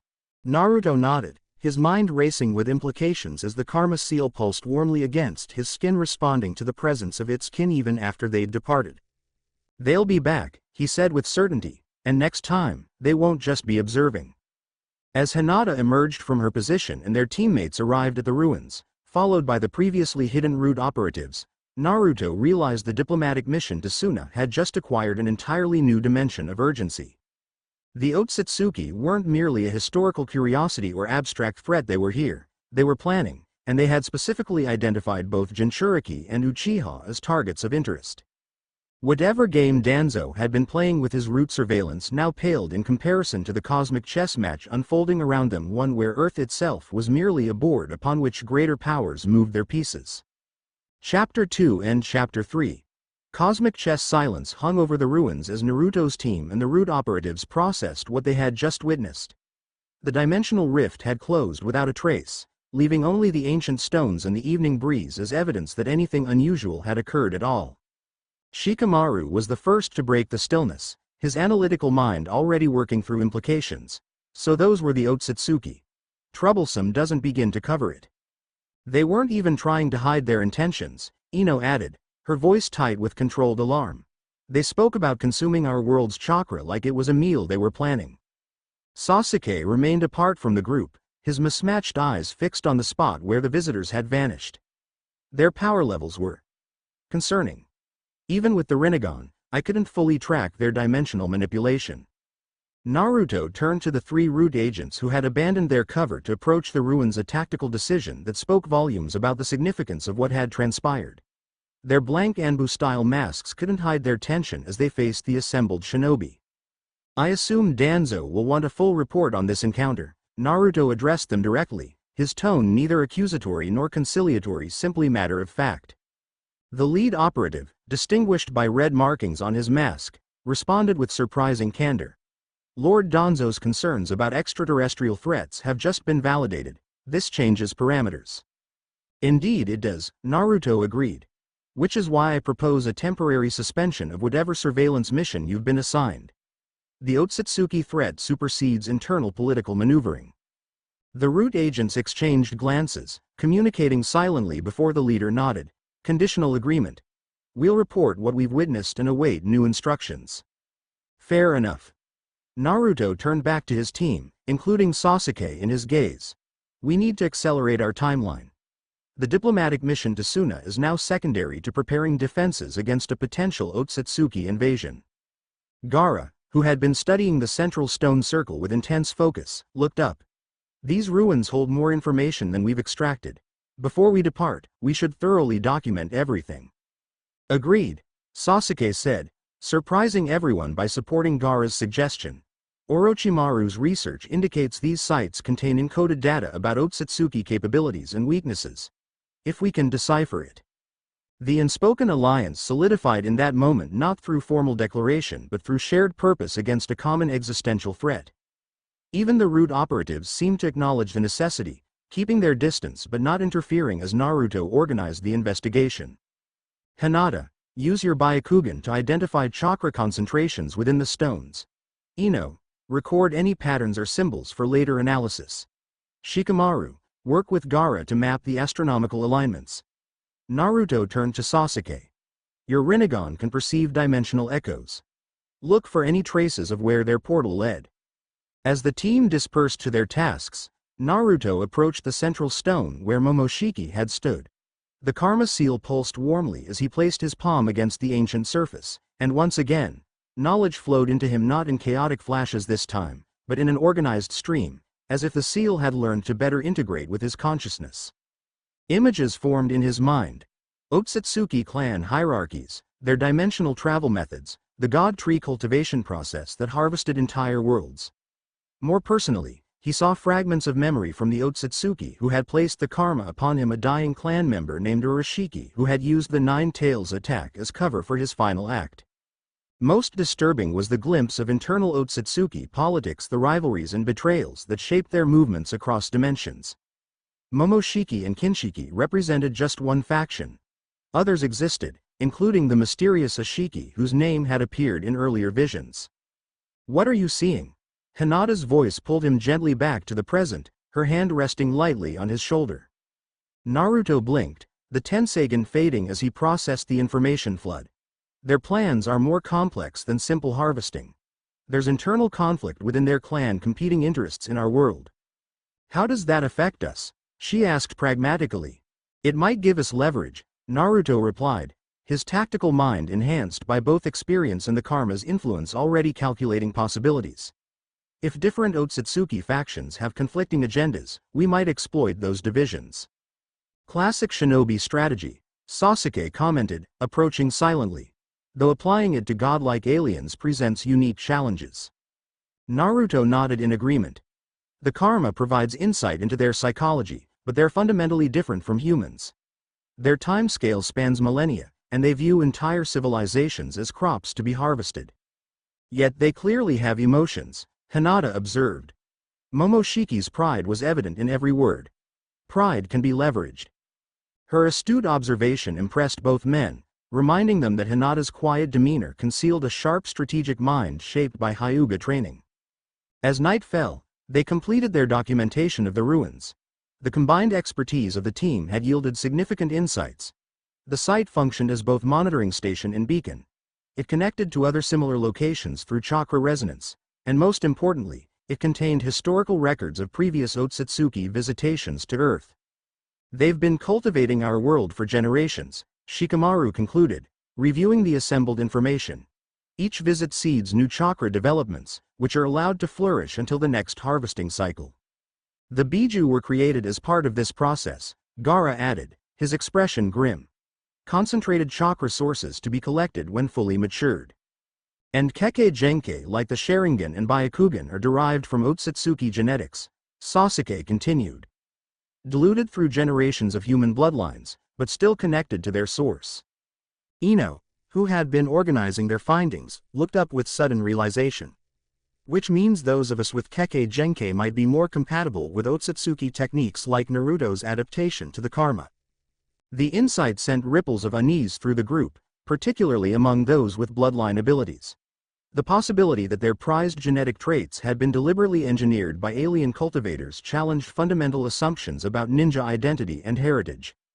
We need to get this information to Konoha and the other villages immediately, Naruto decided. This isn't just a threat to one nation, it concerns our entire world. The 5-Cage Summit, Gaara suggested. It's scheduled in 2 months, but given these developments, we could request an emergency session. 2 months might be too long, Sasuke countered. Momoshiki and Kinshiki's appearance suggests their timetable is accelerating. Naruto considered the options, weighing diplomatic protocol against urgent necessity. We'll proceed to Suna as planned, secure their alliance, then dispatch messages to the other cage proposing an emergency summit in neutral territory. 1 month from now. The Land of Iron, Shikamaru suggested. Traditional meeting ground, acceptably neutral. With the plan established, attention turned to immediate security concerns. The route operatives had maintained their distance but remained present, their leader approaching now to address Naruto directly. We're dispatching one of our team to report to Lord Danzo, he stated. The others will continue our assigned observation mission. Naruto nodded, accepting this compromise. Whatever Danzo's agenda might be, he couldn't deny the elder's right to information about a threat of this magnitude. As the group prepared to depart from the ruins, Sasuke pulled Naruto aside for a private word. I'll continue my investigation of the other Otsutsuki sites, he said. Orochimaru has resources that might help decipher the more complex aspects of their technology. And your personal agenda? Naruto asked directly, knowing his former teammate always maintained multiple objectives. A hint of the old Sasuke, determined, driven by personal goals, flickered across his face. Remains my own. But for now, our interests align completely. The Otsutsuki threaten everything: your dream of protecting Konoha, my ambition to reform the shinobi system. Neither matters if our world becomes merely another harvested husk. Naruto accepted this with a nod. Keep in communication. I'll have a toad messenger available if you discover anything significant. With a brief gesture that fell somewhere between acknowledgement and farewell, Sasuke departed, vanishing into the darkness beyond the ruins. His absence left a familiar emptiness, the sensation Naruto had carried since his friend's defection years ago, a mixture of hope and resignation. He's still walking the edge between light and shadow, Hinata observed softly, coming to stand beside Naruto. But this threat may be what finally draws him back toward the light. Maybe, Naruto replied, not entirely convinced but appreciating her optimism. For now, we have more immediate concerns. The team returned to Mizubashi for a few hours rest before continuing their journey to Sunagakure. The encounter with the Otsutsuki had changed the mission's tenor from diplomatic routine to urgent security collaboration, and each member felt the weight of their newfound knowledge. 3 days later, they approached the vast desert that surrounded Suna. The landscape had transformed gradually, forests giving way to rocky plains, then scrubland, and finally endless sand dunes that marked Wind Country's territory. Heat shimmered over the horizon, creating mirages that danced in the distance. Travel through this harsh environment required specialized techniques. Gaara's sand platforms provided transportation while carefully rationed water supplies sustained them. As a native, the Kazekage moved through the desert with effortless navigation, leading them along invisible paths known only to Suna shinobi. We're being observed, Gaara noted calmly as they crossed a particularly vast dune. Suna Border Patrol standard procedure. Naruto nodded, having already sensed the chakra signatures monitoring their approach. His sensory abilities had continued to expand, now encompassing a radius of several kilometers with precision that surpassed even specialized tracking ninja. They're curious about me, he observed with mild amusement. Their chakra signatures show agitation whenever they focus in my direction. News of your transformation has spread, Gaara confirmed. Even with Konoha's attempts at information control, rumors circulate. Some say you've become something beyond human. They're not entirely wrong, Naruto admitted, looking down at his arm where the karma patterns now extended visibly to his wrist and partially across his chest, visible at the neckline of his clothing. Hinata, who walked beside him on Gaara's sand platform, touched his hand gently. Human enough where it matters. The simple affirmation settled something within him, a question he hadn't fully articulated even to himself about whether his increasing power and alien knowledge were eroding his humanity. Her certainty provided an anchor amid the transformative currents of the karma. By mid-afternoon, The imposing cliffs that housed Sunagakure came into view, a natural fortress enhanced by generations of wind-release jutsu users who had shaped the stone into an almost impenetrable defensive structure. Unlike Konoha's open design, Suna was built for protection against both desert elements and potential invaders. As they approached the narrow canyon that served as the village's main entrance, a welcoming party emerged led by Temari, Gaara's sister and Suna's ambassador to Konoha. Her sharp eyes immediately assessed the group, lingering on Naruto with professional curiosity. Kazekage-sama, she greeted her brother formally before her expression softened slightly. "Welcome home, Gaara." "Temari," he acknowledged with a nod. "Our guests require immediate council attention. Developments have accelerated our timeline." She raised an eyebrow at his unusually urgent tone but nodded without questioning further. "The council has been alerted to your arrival. They await your presence in the central chamber." As they entered the village, Naruto felt the curious gazes of Suna's citizens. Unlike Konoha, where he had grown up and his evolution had occurred gradually in public view, here he represented something new and potentially threatening, a power shift that could affect the delicate balance between nations. He maintained a diplomatic demeanor, neither hiding the visible aspects of his transformation nor displaying any abilities that might alarm their hosts. This balanced approach did not go unnoticed by Temari, who fell into step beside him as they made their way toward the Kazecage's tower. "So it's true," she said, her voice pitched for his ears alone. "The rumors about your evolution." "Some of them, probably," Naruto replied with a slight smile. "Though I suspect the more colorful versions involve me sprouting wings or breathing fire." Her lips quirked at the edge, almost but not quite a smile. "Something like that. Though the reality seems fascinating enough." Her gaze tracked the visible karma patterns on his wrist. "I haven't seen markings like those before, even in Suna's ancient records." "They're not from any earthly source," Naruto confirmed, deciding transparency with Gaara's sister would help build the trust necessary for the coming alliance discussions. "Which is part of what we need to discuss with your council." Temari's expression sharpened with interest. "The diplomatic mission is more than just renewing treaties, then." "Much more," Naruto nodded. "We've encountered something that concerns all shinobi nations equally." They arrived at the council chamber, a circular room carved directly into the sandstone cliff, illuminated by skylights that channeled the desert sun through carefully positioned mirrors. Suna's elders were already assembled, along with key military commanders and advisors. Gaara took his position as Kazekage while the Konoha delegation was offered honored seats at the council table. Naruto noticed the subtle power dynamics at play, the skeptical glances from several elders, the more measured assessment from the military commanders, and the diplomatic neutrality maintained by the senior advisors. "Honored Council," Gaara began without preamble. 3 days ago, members of this delegation made direct contact with Otsutsuki clan members near the Three Cascade Falls ruins in River Country.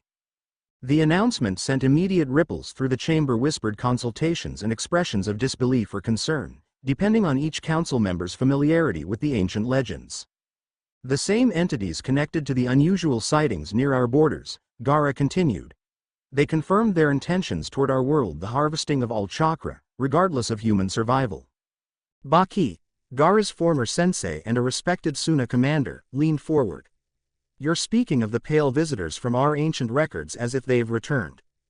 "They never fully left," Naruto responded, rising to address the council. "They've been monitoring our world's chakra development for generations, waiting for the right moment to harvest." He proceeded to outline what they had discovered at the ruins, including the Otsutsuki's interest in Biju and Kekkei Genkai. As he spoke, the karma seal pulsed visibly through his sleeve, drawing attention from the assembled leaders. "And that marking," one elder questioned, pointing to Naruto's arm, "it connects you to these beings?" "It does," Naruto confirmed without hesitation. "The seal contains genetic data and knowledge from their clan, placed on me during the Nine Tails attack on Konoha. It's how I can provide first-hand information about their capabilities and intentions." The revelation caused visible discomfort among some council members, while others showed calculating interest, assessing how this development might benefit or threaten Suna's position. "What exactly are you proposing, Uzumaki-san?" asked an elderly woman whose elaborate headdress marked her as the head of Suna's medical corps. "A united defense," Naruto replied simply. "Beginning with shared intelligence between Konoha and Suna, then expanding to include all 5 great nations through an emergency cage summit. Shikamaru stepped forward, presenting the strategic framework they had developed. The Otsutsuki operate across dimensions, making traditional border defenses irrelevant. We need coordinated sensor networks, rapid response protocols, and research into countermeasures against their unique abilities.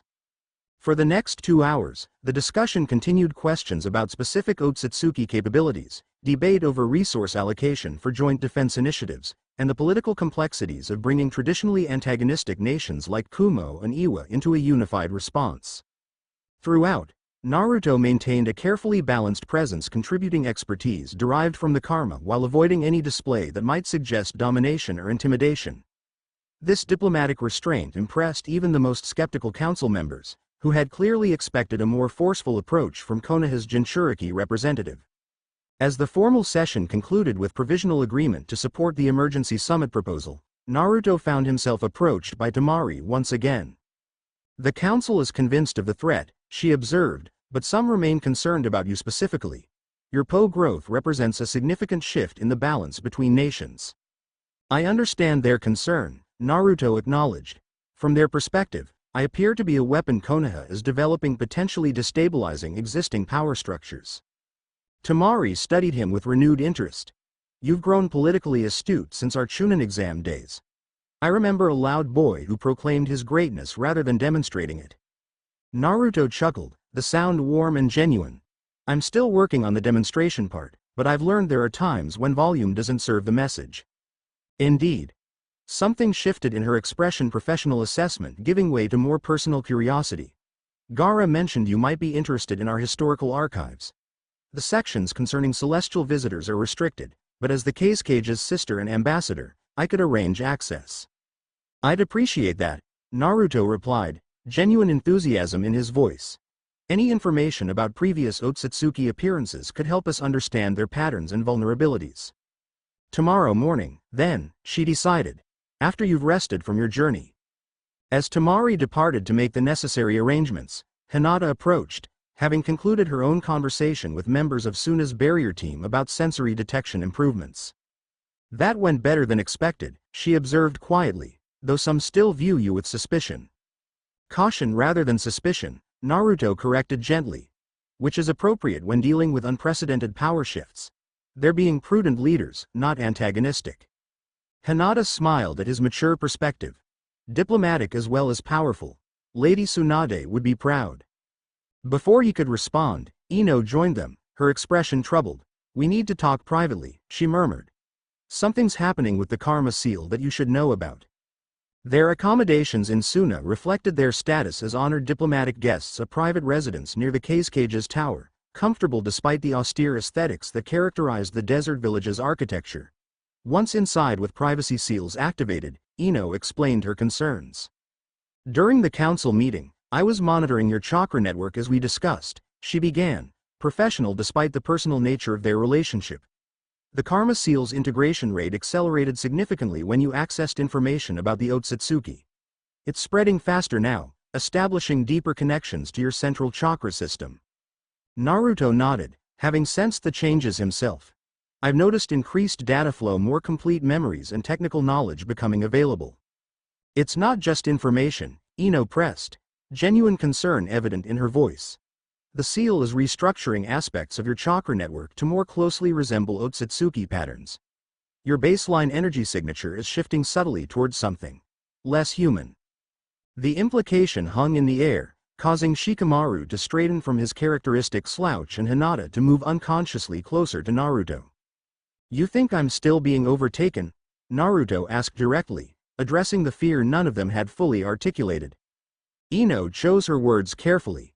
"Not overtaken in the sense of personality replacement, but transformed gradually into something hybrid, neither fully human nor fully Otsutsuki.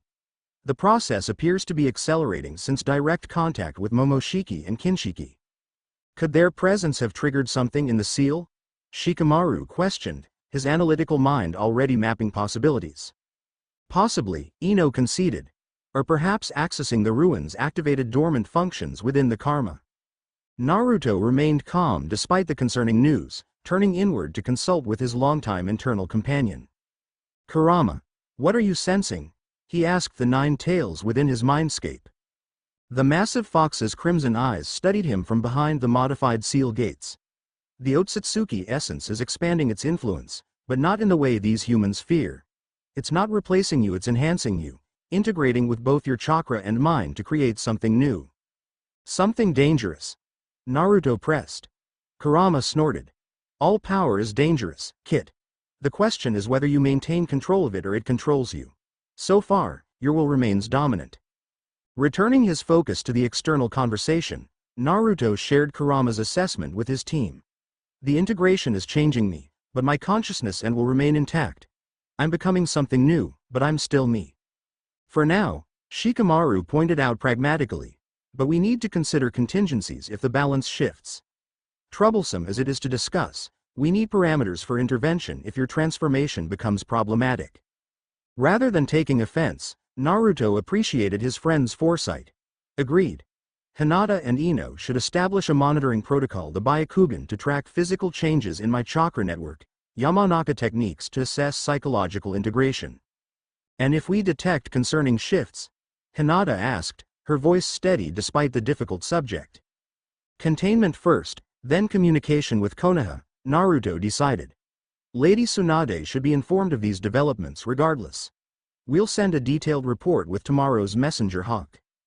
With the immediate concern addressed through practical measures, the team dispersed to rest and prepare for the following day's activities.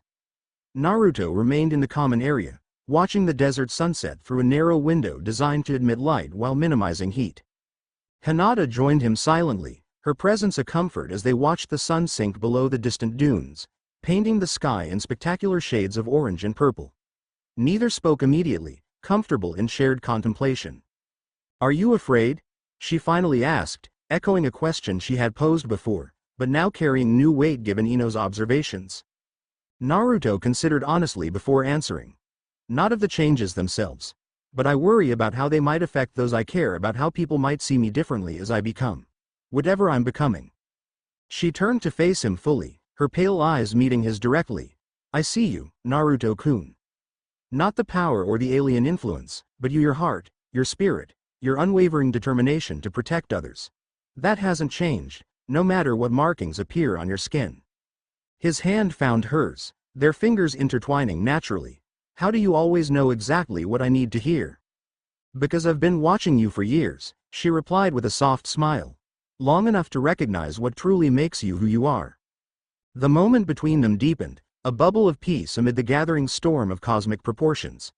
When he leaned forward to kiss her, it felt like the most natural response to her unwavering faith in him, an affirmation that whatever changes the karma brought, his capacity for human connection remained undiminished. Later that evening, as most of the team rested, Naruto found himself unable to sleep. The karma seal pulsed with a subtle rhythm that matched his heartbeat but felt somehow separate, a second awareness expanding within him. Rather than fighting it, he decided to explore its boundaries. He made his way to the residence's rooftop, a flat expanse designed for nighttime gatherings during Suna's hot summer months. The desert night spread around him, vast, clear, and sprinkled with stars in configurations that suddenly seemed familiar, as if he had seen them from a different perspective entirely. Settling into a meditative position, Naruto closed his eyes and turned his awareness inward. His mindscape had evolved considerably since the karma's awakening. The flooded corridors housing Kurama now expanded into a vast space that somehow encompassed both terrestrial and cosmic elements. The nine tails regarded him from his modified enclosure, which had transformed from a cage into something more like a shrine gate, a boundary that acknowledged their serrate existences while honoring their partnership. Exploring the Otsutsuki memories again? Kurama questioned, already knowing the answer. I need to understand what we're facing, Naruto replied, and what I'm becoming. Beyond Kurama's domain extended the newer aspects of Naruto's mindscape, crystalline structures containing Otsutsuki knowledge, pulsing with blue light that matched the karma's patterns. He approached one particularly large formation, sensing it contained information about the clan's hierarchy and internal politics. As he touched the crystal, information flowed into his consciousness, not fragmented this time but organized and coherent. The Otsutsuki operated as a hierarchical clan spanning multiple dimensions, with pairs of higher-ranking members assigned to cultivate and harvest planets rich in chakra. Kagaya and Ashiki had been one such pair, sent to Earth millennia ago. But Kagaya had betrayed both her partner and her clan's mission, choosing to consume the chakra fruit herself rather than delivering it as required. Her betrayal and subsequent defeat by her sons had disrupted the clan's plans for Earth, leading to increased interest from other Otsutsuki pairs like Momoshiki and Kinshiki. The current visitations represented a reassessment of Earth's status and potential value. Most significantly, Naruto discovered that the karma seal he bore had been placed by Urashiki Otsutsuki, a scout and observer who had been mortally wounded during the Nine Tails attack. Urashiki had recognized something unique in the infant Naruto, a genetic compatibility combined with the massive chakra of the Nine Tails that made him an ideal vessel. But Urashiki's dying state had compromised the karma transfer, creating an incomplete imprint that transferred power and knowledge without the personality override that normally accompanied such seals. The result was a hybrid system that enhanced rather than replaced the host, unprecedented in Otsutsuki history. As Naruto absorbed this information, a presence registered at the edge of his awareness, someone joining him on the rooftop. He opened his eyes to find Temari watching him with undisguised curiosity. "Couldn't sleep either?" she asked, approaching to sit nearby, respectful of his space but close enough for conversation. "Processing," Naruto replied truthfully. "The karma provides information in waves that take time to integrate." Temari nodded, her analytical mind grasping the concept easily. Like downloading intelligence reports too quickly, you need time to organize and contextualize. Exactly. Naruto appreciated her pragmatic understanding. They sat in comfortable silence for a moment, the desert night creating a sense of isolation that encouraged candor. "The council has questions they were too diplomatic to ask directly," Temari finally said. "About your transformation and what it means for the power balance between nations." Naruto smiled slightly. "And they sent you to ask those questions unofficially?" "Let's say I volunteered," she replied with characteristic directness. "As ambassador to Konoha, understanding your evolution falls within my purview." "A reasonable position," Naruto acknowledged. "What would you like to know?" She seemed surprised by his openness but proceeded with her inquiries. "How far will this transformation progress? Are there limits to what the karma will do to you physically and mentally?" "The honest answer is I don't know," Naruto admitted. "This specific situation, a karma seal moderated by a Biju's presence, is unprecedented even in Otsutsuki records. I'm mapping the territory as I go." "And your loyalty? If you continue becoming more Otsutsuki, will your allegiance to human concerns remain?" The question was blunt but fair. Naruto considered it carefully before answering. "My identity, who I am at my core, remains anchored in my human connections and values. The karma adds knowledge and ability but doesn't remove what made me Naruto Uzumaki." Temari studied him, the moonlight casting her features in silver relief. "You know, I remember that determined genin from the Chunin exams, all allowed declarations and minimal strategy. You've grown into something unexpected." "Life rarely follows the path we imagine," Naruto replied with a small smile. "I doubt you expected to become a diplomatic bridge between nations either." "True enough." A hint of answering humor touched her expression. "Though I had fewer alien DNA complications in my career path." The shared moment of levity eased the underlying tension, allowing their conversation to flow more naturally. As they discussed the practical aspects of the upcoming Five-Nation Summit and Suna's potential contributions to Otsutsuki countermeasures, Naruto found himself appreciating Temari's sharp intelligence and straightforward approach. Unlike many who interacted with him since his transformation, she treated him neither with fearful deference nor suspicious hostility, just professional respect tinged with personal curiosity. It was refreshing. "Your sister is quite impressive," Naruto commented to Gaara the next morning as they prepared to visit Suna's historical archives. The Kazekage nodded slightly. "Temari has always seen clearly when others are blinded by prejudice or fear. It made her an excellent candidate for ambassador to Konoha after our nation's complicated history." The archives were housed deep within the sandstone cliffs, preservation techniques unique to Suna protecting ancient scrolls and artifacts from the harsh desert climate. As promised, Temari met them at the entrance, along with an elderly curator whose stooped posture belied the sharp intelligence in his eyes. "Honored guests," the old man greeted them, his voice surprisingly strong. "I am Ebizo, keeper of Suna's oldest records. The documents you seek have not been viewed by outsiders in generations." He led them through narrow corridors carved directly into the stone, illuminated by specially treated lamps that provided light without damaging the sensitive materials stored there. Eventually, they reached a sealed chamber guarded by both physical barriers and chakra-based security measures. The Celestial Visitor Archives, Ebizo announced as he performed a series of hand signs to release the seals. Records dating back to the era before hidden villages, when the desert clans first encountered beings not of this world. As the heavy stone door swung open, Naruto felt the karma seal pulse in recognition. Something within resonated with contents of the chamber. The room beyond contained freestanding stone tablets rather than scrolls, each covered in writing that appeared similar to the symbols they had found at the ruins. These predate our current writing system, Ebizo explained, gesturing to the tablets. They were preserved exactly as found, though translations exist for some portions. Naruto approached the nearest tablet, the karma seal warming as he examined the alien script. To his surprise, he could read portions directly, the knowledge flowing through the seal providing partial translation. These describe the first Otsutsuki arrivals, he said, fingers tracing the symbols. Kagaya and Ashiki, though the tablets only name her directly. Hinata, who had accompanied them along with Ino and Shikamaru, activated her Byakugan to study the stone. There's residual chakra embedded in the material, preserved intentionally as a form of record keeping beyond the written symbols. Can you interface with it more directly? Gaara asked Naruto, noting how the karma seal patterns had brightened in proximity to the tablets. Naruto nodded, placing his palm flat against the stone surface. The karma immediately responded, patterns extending up his arm as information transferred bi-directionally, the tablet reading the seal even as the seal extracted data from the tablet. Images flooded Naruto's mind. A massive tree growing from the desert, absorbing chakra from the surrounding environment. Pale figures harvesting fruit from its highest branches. Early humans with distinctive eyes watching from hiding places, recording what they witnessed. The god tree, he murmured. It grew here, in what would become Wind Country, before moving to its final location where Kagaya eventually consumed its fruit.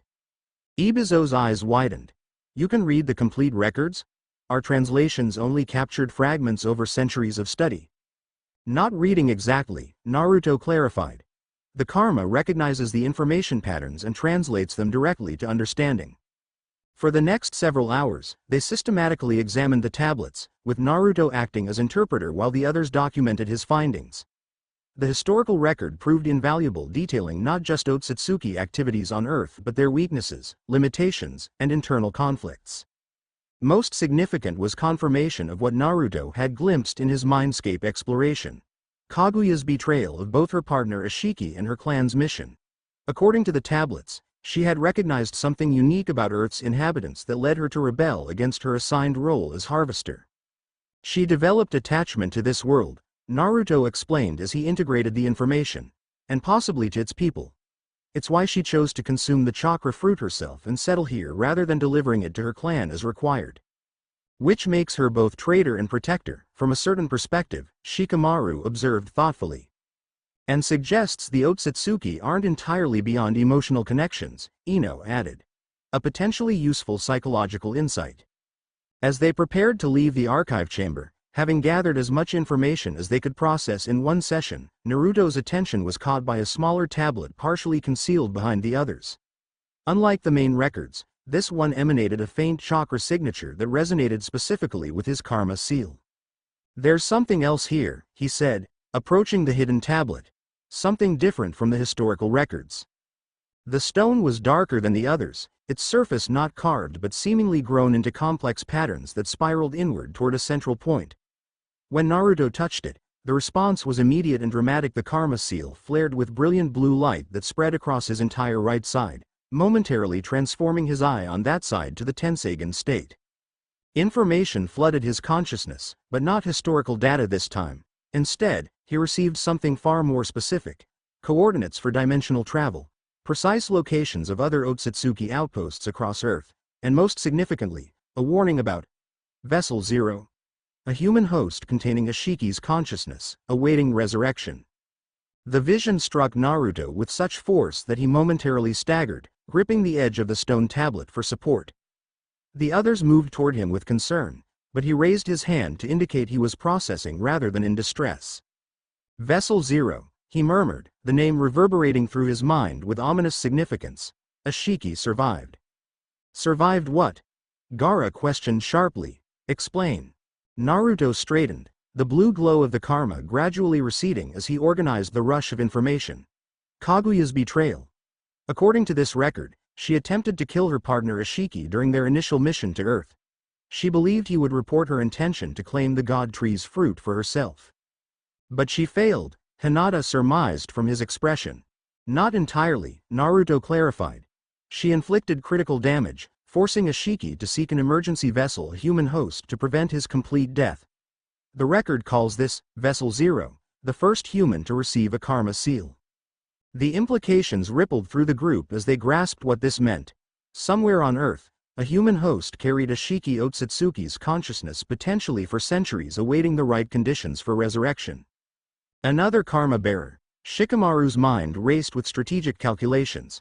But unlike yours, this one would contain a fully intact Otsutsuki consciousness, correct? Yes, Naruto confirmed. A complete transfer, designed for eventual resurrection rather than the partial integration I've experienced. Does the record identify this vessel? Temari asked pragmatically. Not by name, Naruto replied, focusing on the fragmented information. But it provides tracking parameters, resonance patterns that could theoretically locate another active karma seal. Ino stepped forward, her medical training bringing important questions to mind. If this vessel has existed since Kaguya's era, we're not talking about the original human host still being alive, correct? The karma would have transferred to subsequent vessels over generations.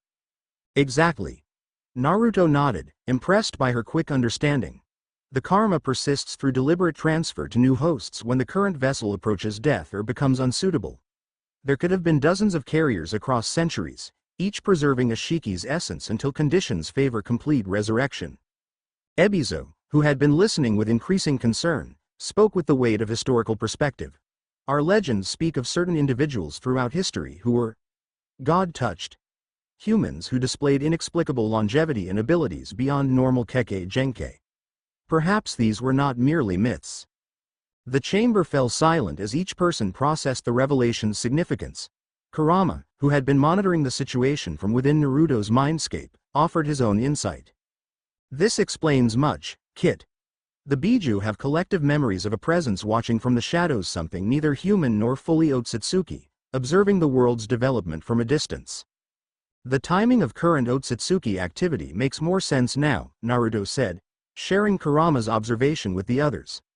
Momoshiki and Kinshiki aren't just responding to Earth's maturation as a chakra source, they're also investigating Ashiki's status. Internal clan politics at play. Shikamaru's expression sharpened. Which means we potentially have three distinct Otsutsuki factions to consider. Momoshiki's pair, this hidden Ashiki presence, and the legacy of Kaguya herself through the fragmented 10 tails. Plus whatever faction placed the karma on Naruto, Hinata added, bringing attention back to the uniqueness of his situation. The strategic complexities multiplied exponentially with each new piece of information. What had initially seemed a straightforward external threat now revealed itself as a multidimensional chess game with Earth as the contested board. We need to establish a detection protocol for this other karma bearer, Gaara decided, his tone leaving no room for debate. If Ashiki's vessel exists within any of the 5 nations, identifying them becomes our highest priority. The detection parameters from the tablet should help, Naruto agreed.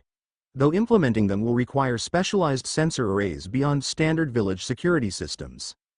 Soon as Barrier Team can begin developing prototypes, Temari suggested, working with Konoha's sealing specialists when you return.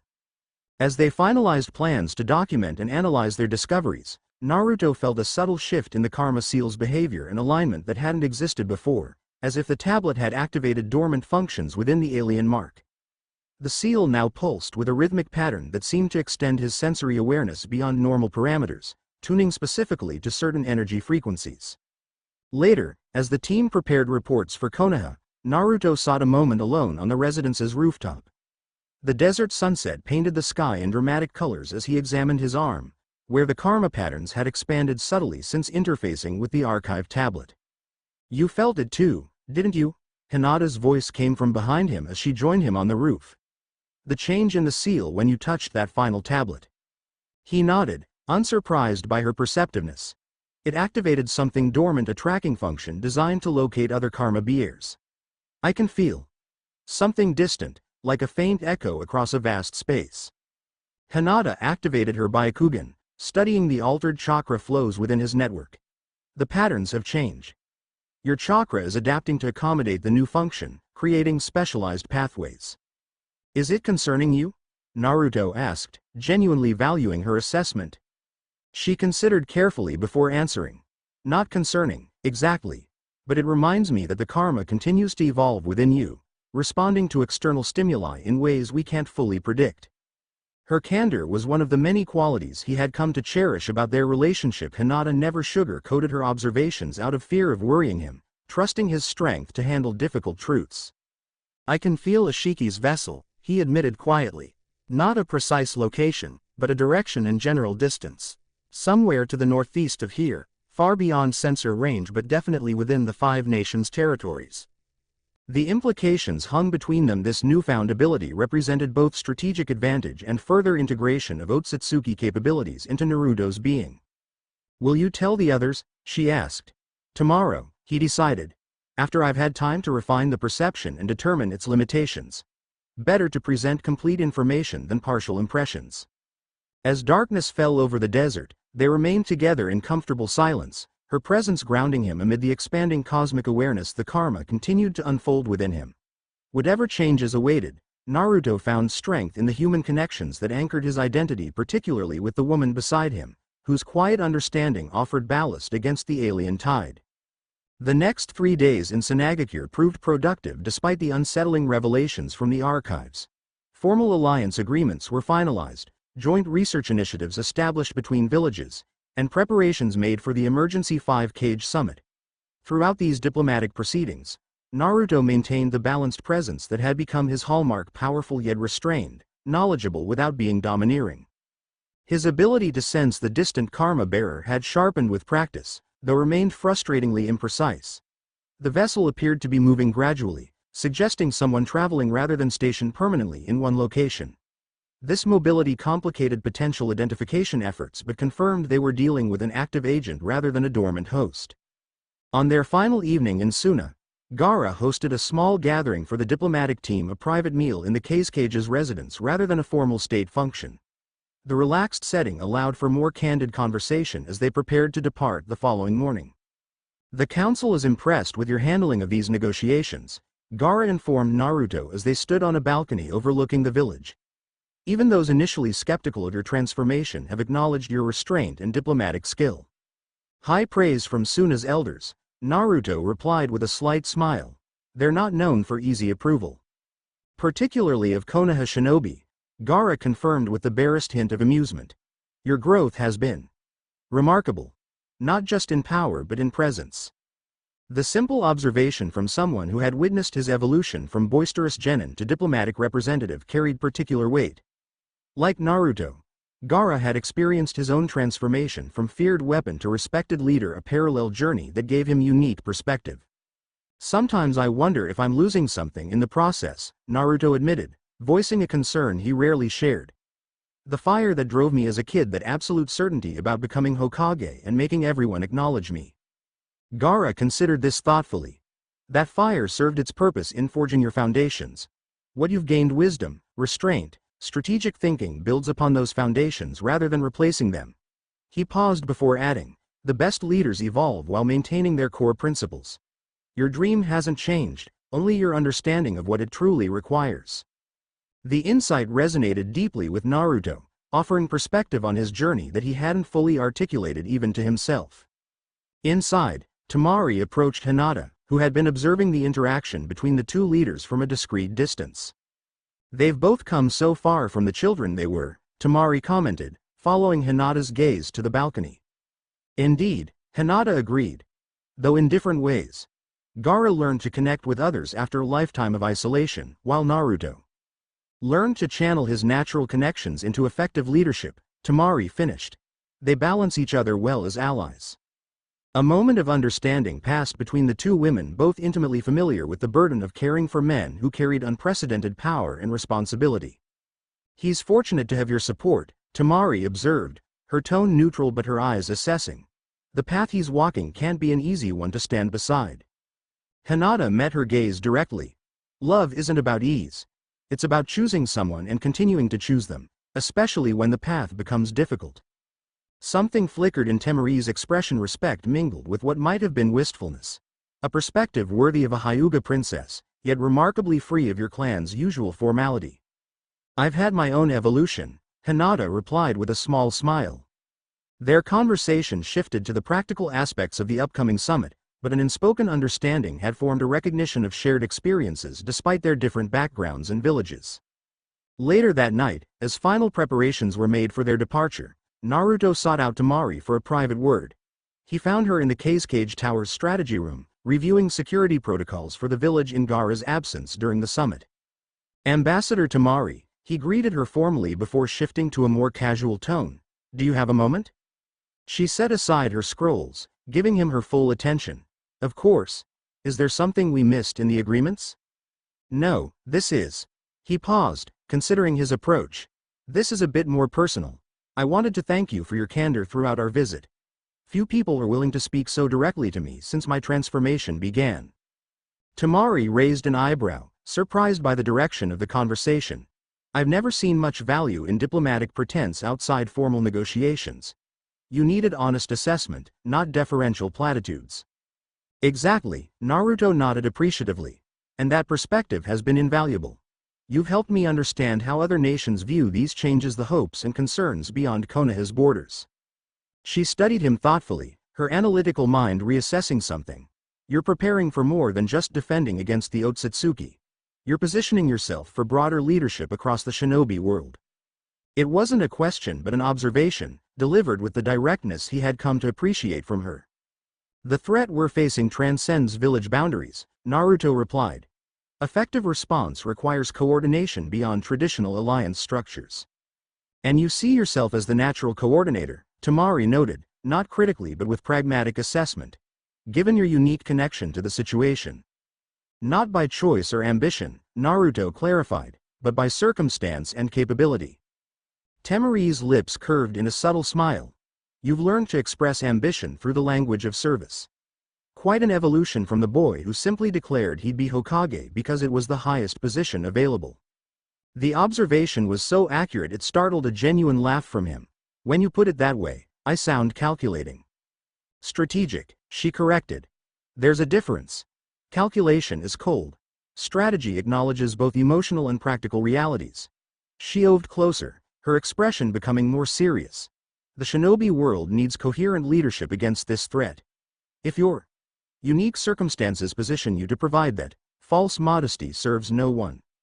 The frank assessment was refreshing, neither the deference some showed to his growing power nor the suspicion others harbored about his transformation. Just clear-eyed recognition of the practical realities they faced. I appreciate that perspective, Naruto said sincerely. And I hope I can count on your continued candor as we move forward. Count on it, Temari replied with characteristic directness. Someone needs to keep you grounded while you're developing godlike abilities. The comment could have been awkward from someone else, but her matter-of-fact delivery made it simply another practical observation. As they concluded their conversation and prepared to rejoin the others, Naruto found himself appreciating the unexpected alliance that had formed not just between villages but between individuals with complementary perspectives. Their departure from Suna the next morning was marked by formal ceremony despite the early hour. Gaara would accompany them part of the way before diverging to begin his own diplomatic outreach to smaller nations ahead of the 5-Cage summit. The remaining Konoha team would return with the completed alliance agreements and crucial intelligence gathered from Suna's archives.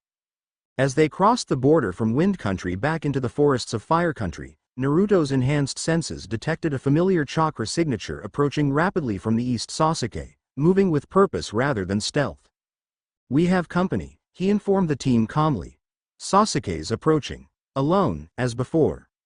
Shikamaru sighed. Troublesome timing. Any guess what brings the Uchiha back so soon?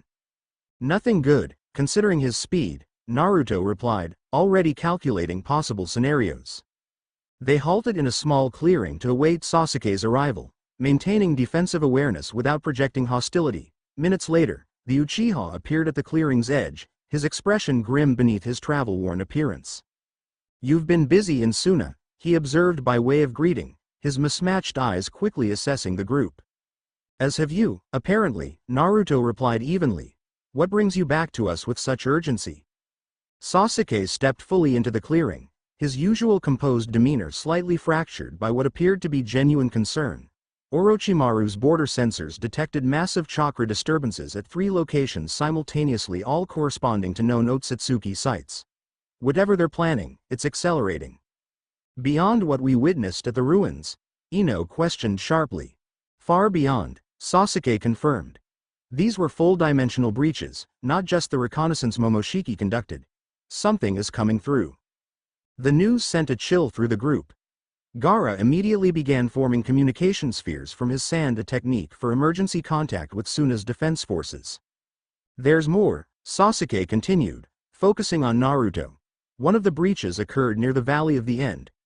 Orochimaru's instruments detected chakra signatures consistent with your karma seal but distinct. Another bearer. The revelation confirmed what Naruto had been sensing through the karma's newly activated tracking function. A Shiki's vessel, he stated rather than asked. Sasuke's eyes narrowed slightly. You know about that recent discovery, Naruto explained briefly. Suna's archives contained records of a Shiki surviving Kaguya's betrayal by implanting his consciousness in a human host through the first karma seal. Then you understand the significance, Sasuke pressed. If a Shiki's vessel is active simultaneously with Momoshiki's appearance, we're likely witnessing an internal Otsutsuki power struggle with Earth as the battleground. Shikamaru's expression darkened as he calculated implications. Multiple factions converging creates both threat and opportunity. They may focus on each other rather than unified harvest efforts.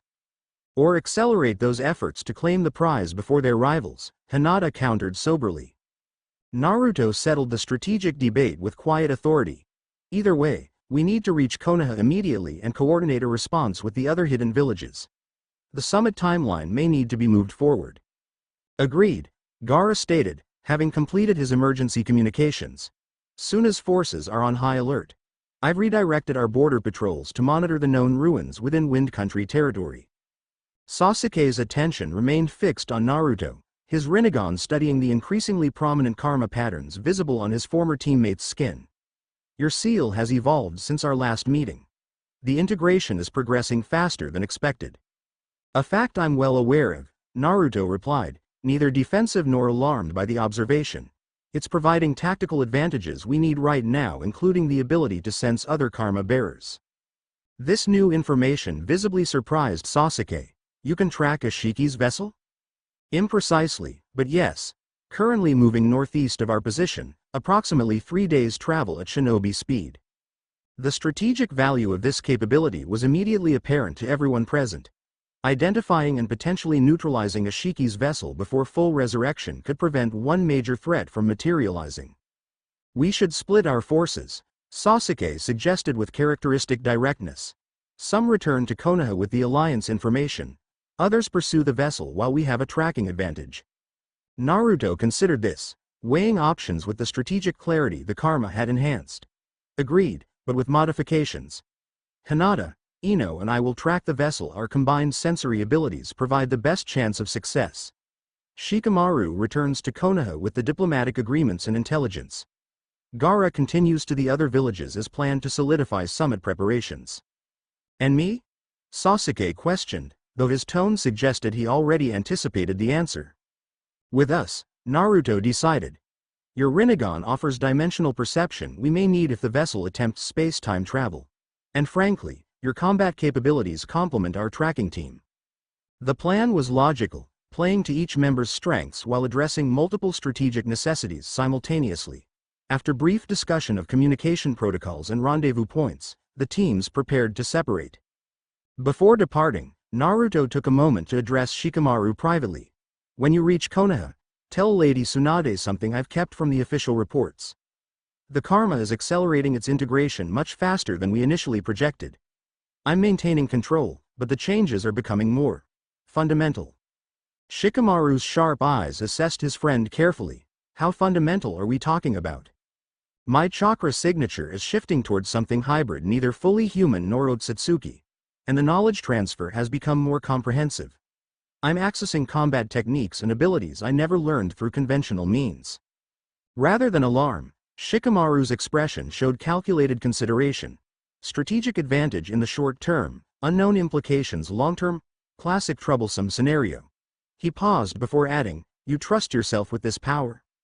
"I do," Naruto replied without hesitation, "but I need the Hokage to be fully informed in case that changes. Hinata and Ino are monitoring the integration, but additional precautions may be warranted." The shadow user nodded, understanding the responsibility being placed on him. "I'll convey it exactly as stated. No embellishment, no minimization." With that understanding, the teams separated, Shikamaru heading directly for Konoha, Gaara departing for the land of Earth to begin diplomatic preparations, and the tracking team of Naruto, Hinata, Ino, and Sasuke moving northeast to intercept the mysterious vessel carrying Ishiki's consciousness. As they traveled through the forests at high speed, Naruto focused on the distant resonance he could feel through the Karma seal, a signature similar to his own yet distinctly different, pulsing with ancient purpose and moving with clear intent. "Can you determine anything about this vessel's identity?" Sasuke asked as they moved swiftly through the canopy. "Age, gender, combat capabilities?" Naruto concentrated on the distant resonance. "Male, based on the chakra density pattern. Trained shinobi, judging by the controlled nature of the energy signature. Beyond that, the karma's signature overwhelms individual characteristics at this distance." "Could it be someone we know?" Ino questioned, the concerning possibility occurring to her as they pursued an unidentified karma bearer. "Unlikely," Sasuke replied before Naruto could. "Ishiki's vessel would have carried the karma for years, possibly decades. We would have noticed such a mark on any established shinobi from the 5 nations. Unless it was concealed deliberately," Hinata noted, her Byakugan active as she scanned their surroundings. "Not everyone displays their abilities openly." The observation sobered them all, opening possibilities they hadn't fully considered. If Ishiki's vessel had infiltrated the established shinobi ranks, the strategic implications became even more complex. As night fell, they established a minimal camp deep in the forests of the northern fire country. While the others prepared a small meal and set defensive perimeters, Naruto found a quiet spot to meditate and focus on refining his tracking sense. Closing his eyes, he extended his consciousness along the connection between karma seals, trying to perceive more details about the distant vessel. The resonance had grown stronger as they reduced the physical distance, allowing for greater sensitivity to nuance. What he discovered sent a jolt of alarm through him, strong enough that Kurama stirred within his mindscape.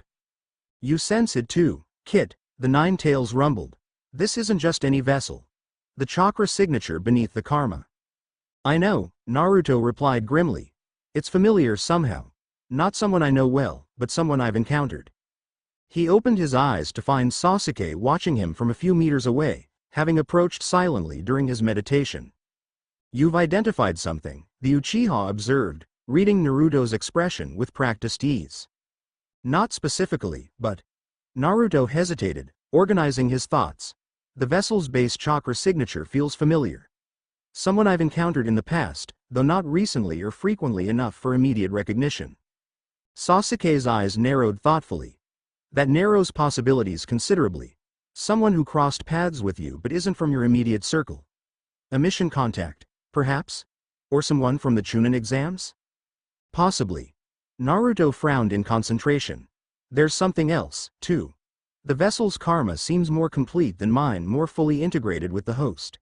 These patterns suggest it's been active much longer. Which supports the theory of a deliberate agent rather than an unwitting carrier," Sasuke concluded. "Someone who knows what they are and what purpose they serve." The implications hung heavily between them. They weren't pursuing some confused victim of Otsutsuki manipulation, but a conscious participant in whatever plans Ishiki had developed over centuries. Hinata joined them, having completed her Byakugan sweep of the surrounding area. "We're approximately 1 day behind at current pace," she reported. "The vessel appears to be heading toward the northern coast, possibly toward water country." "Or beyond," Sasuke suggested. "There are islands north of the main continent that don't belong to any of the 5 nations. Isolated, minimally populated, ideal for operations requiring secrecy." Naruto nodded thoughtfully. "We'll adjust course at dawn, increasing pace to close the gap. For now, we should rest and prepare. Tomorrow could bring direct confrontation."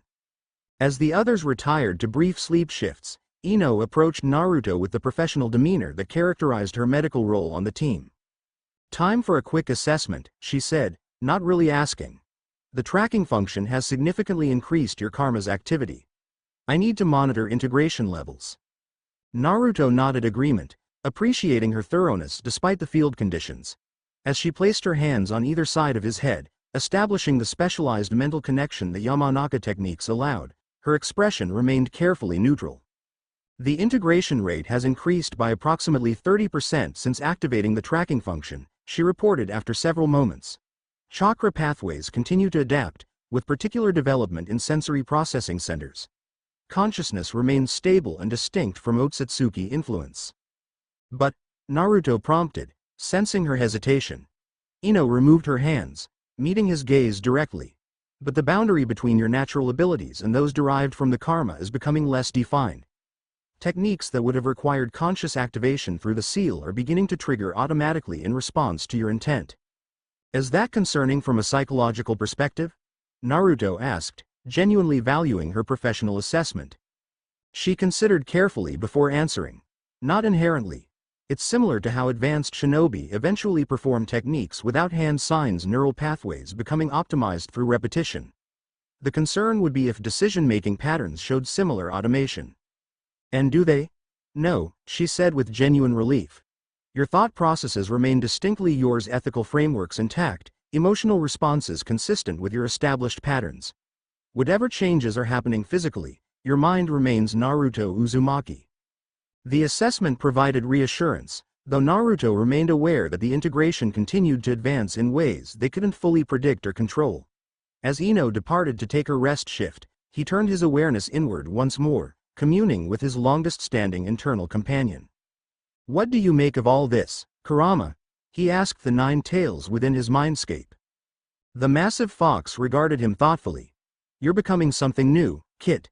Neither human nor Biju nor Otsutsuki, but something that incorporates aspects of all three. The universe hasn't seen your like before." "That's not exactly comforting," Naruto observed with dry humor. Kurama's expression shifted into what might have been a fox's equivalent of a smile. "It wasn't meant to be comforting. It was meant to be accurate. Comfort rarely accompanies unprecedented evolution." As Naruto pondered this perspective, a subtle shift in the distant karma resonance caught his attention, a fluctuation suggesting the vessel had either stopped moving or changed its chakra output significantly. "They've halted," he informed the others, instantly alert. "Approximately 80 kilometers northeast, near the coastal boundary."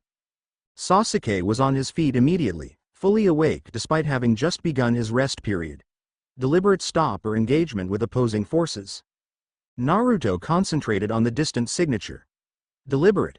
The chakra flows are controlled, not reactive as they would be in combat.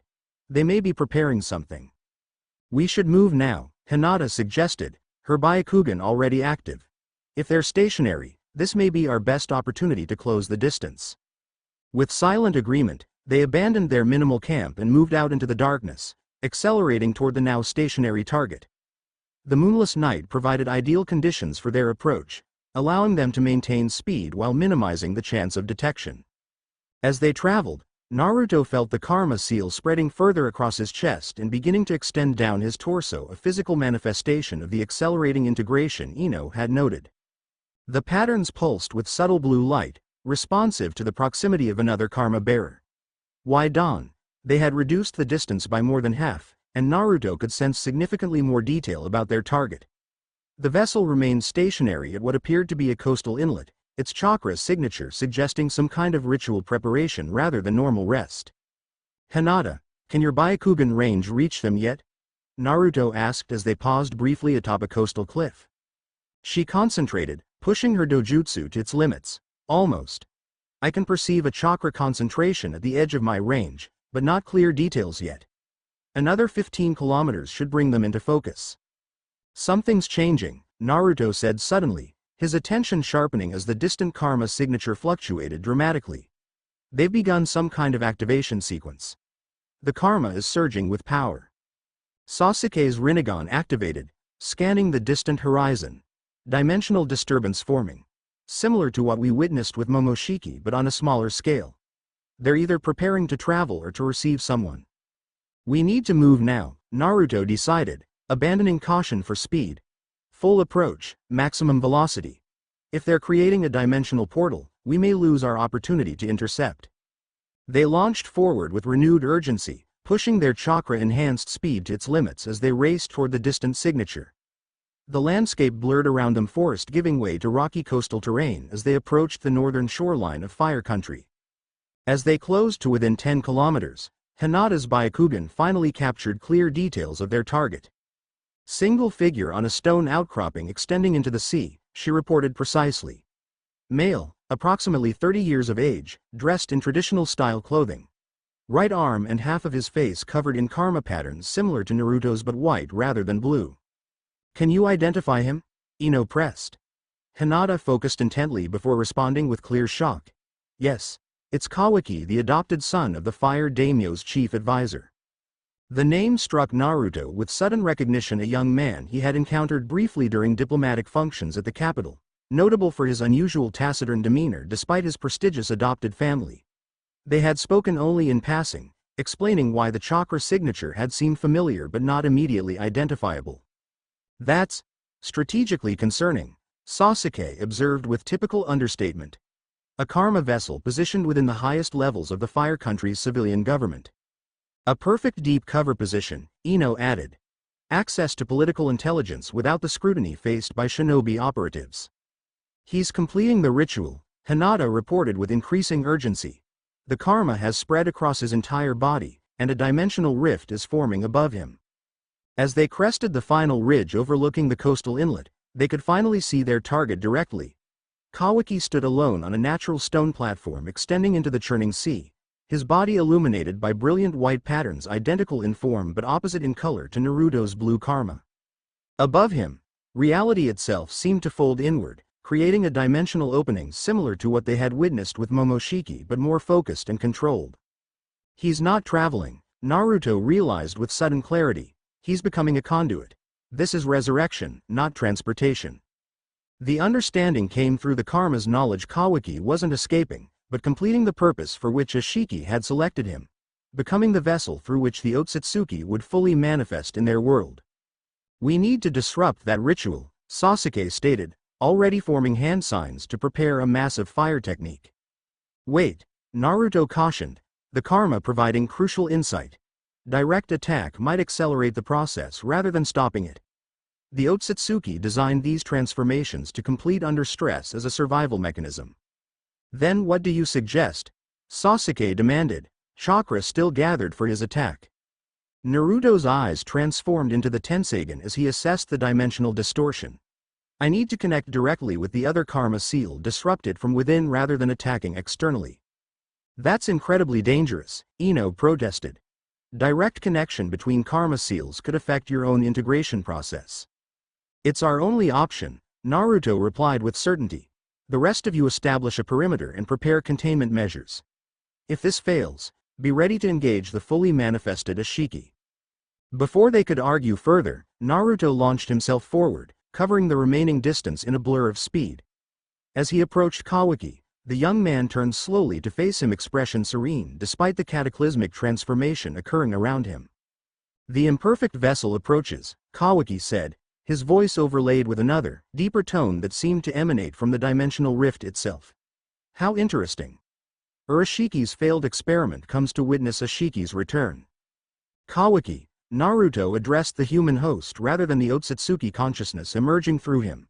You don't have to be a sacrifice for this resurrection. You can still maintain control.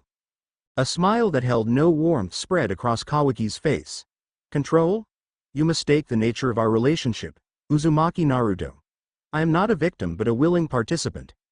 Ashiki has shown me the truth about this world, its insignificance in the greater cosmos, its inevitable consumption. And you've accepted that? The destruction of your own world? Naruto positioned himself carefully, gauging the right moment to attempt connection with the other karma. This world died for me long ago, Kawaki replied, personal bitterness bleeding through the Otsutsuki influence. Before Lord Ashiki found me, showed me my true purpose. What comes after will be far greater than this limited existence. The dimensional rift expanded above them, the air charging with immense chakra pressure as Ashiki's essence began to manifest more completely through his vessel. Naruto recognized the critical moment approaching the final stage of resurrection when the Otsutsuki consciousness would fully override the human host. Moving with blinding speed, he closed the distance between them, his right palm bearing the center of his karma seal thrust forward toward Kawaki's corresponding seal. The other vessel reacted with impressive reflexes, raising his own arm to block, but Naruto had anticipated this, using his left hand to redirect Kawaki's defense while continuing his primary approach. Their seals connected with a blinding flash of blue-white energy, creating a chakra feedback loop between the two karma marks. Instantly, Naruto was pulled into a shared mindscape, a dimensional interface where consciousness transcended physical boundaries. Within this space, three entities confronted each other: Naruto himself, Kawaki's fading human personality, and the imposing presence of Ashiki Otsutsuki, tall, horned, with the distinctive pale features of his clan but a cold authority that exceeded even Momoshiki's arrogance. Fascinating, Ashiki's manifestation observed, studying Naruto with clinical interest. Urashiki's vessel has maintained autonomy despite significant karma integration. A developmental anomaly worth examining. After I've fully manifested. The space around them resembled neither Naruto's mindscape nor physical reality, a dimensional nexus where concepts took visible form and thought carried the weight of matter. Here, Ashiki appeared nearly complete, while Kawaki's presence flickered like a fading ember, still present but diminishing rapidly as the resurrection process continued. Kawaki, Naruto addressed the weakening human consciousness directly, ignoring Ashiki for the moment. Your will still exists. You can reassert control if you choose to. The fragmented human presence wavered. Why would I? Lord Ashiki offers transcendence, purpose. He offers extinction, Naruto countered. Not partnership. Once resurrection completes, nothing of Kawaki will remain. Ashiki watched this exchange with detached amusement. An interesting tactic, but futile. My vessel accepted his role long ago. Unlike your incomplete bond, our covenant is absolute.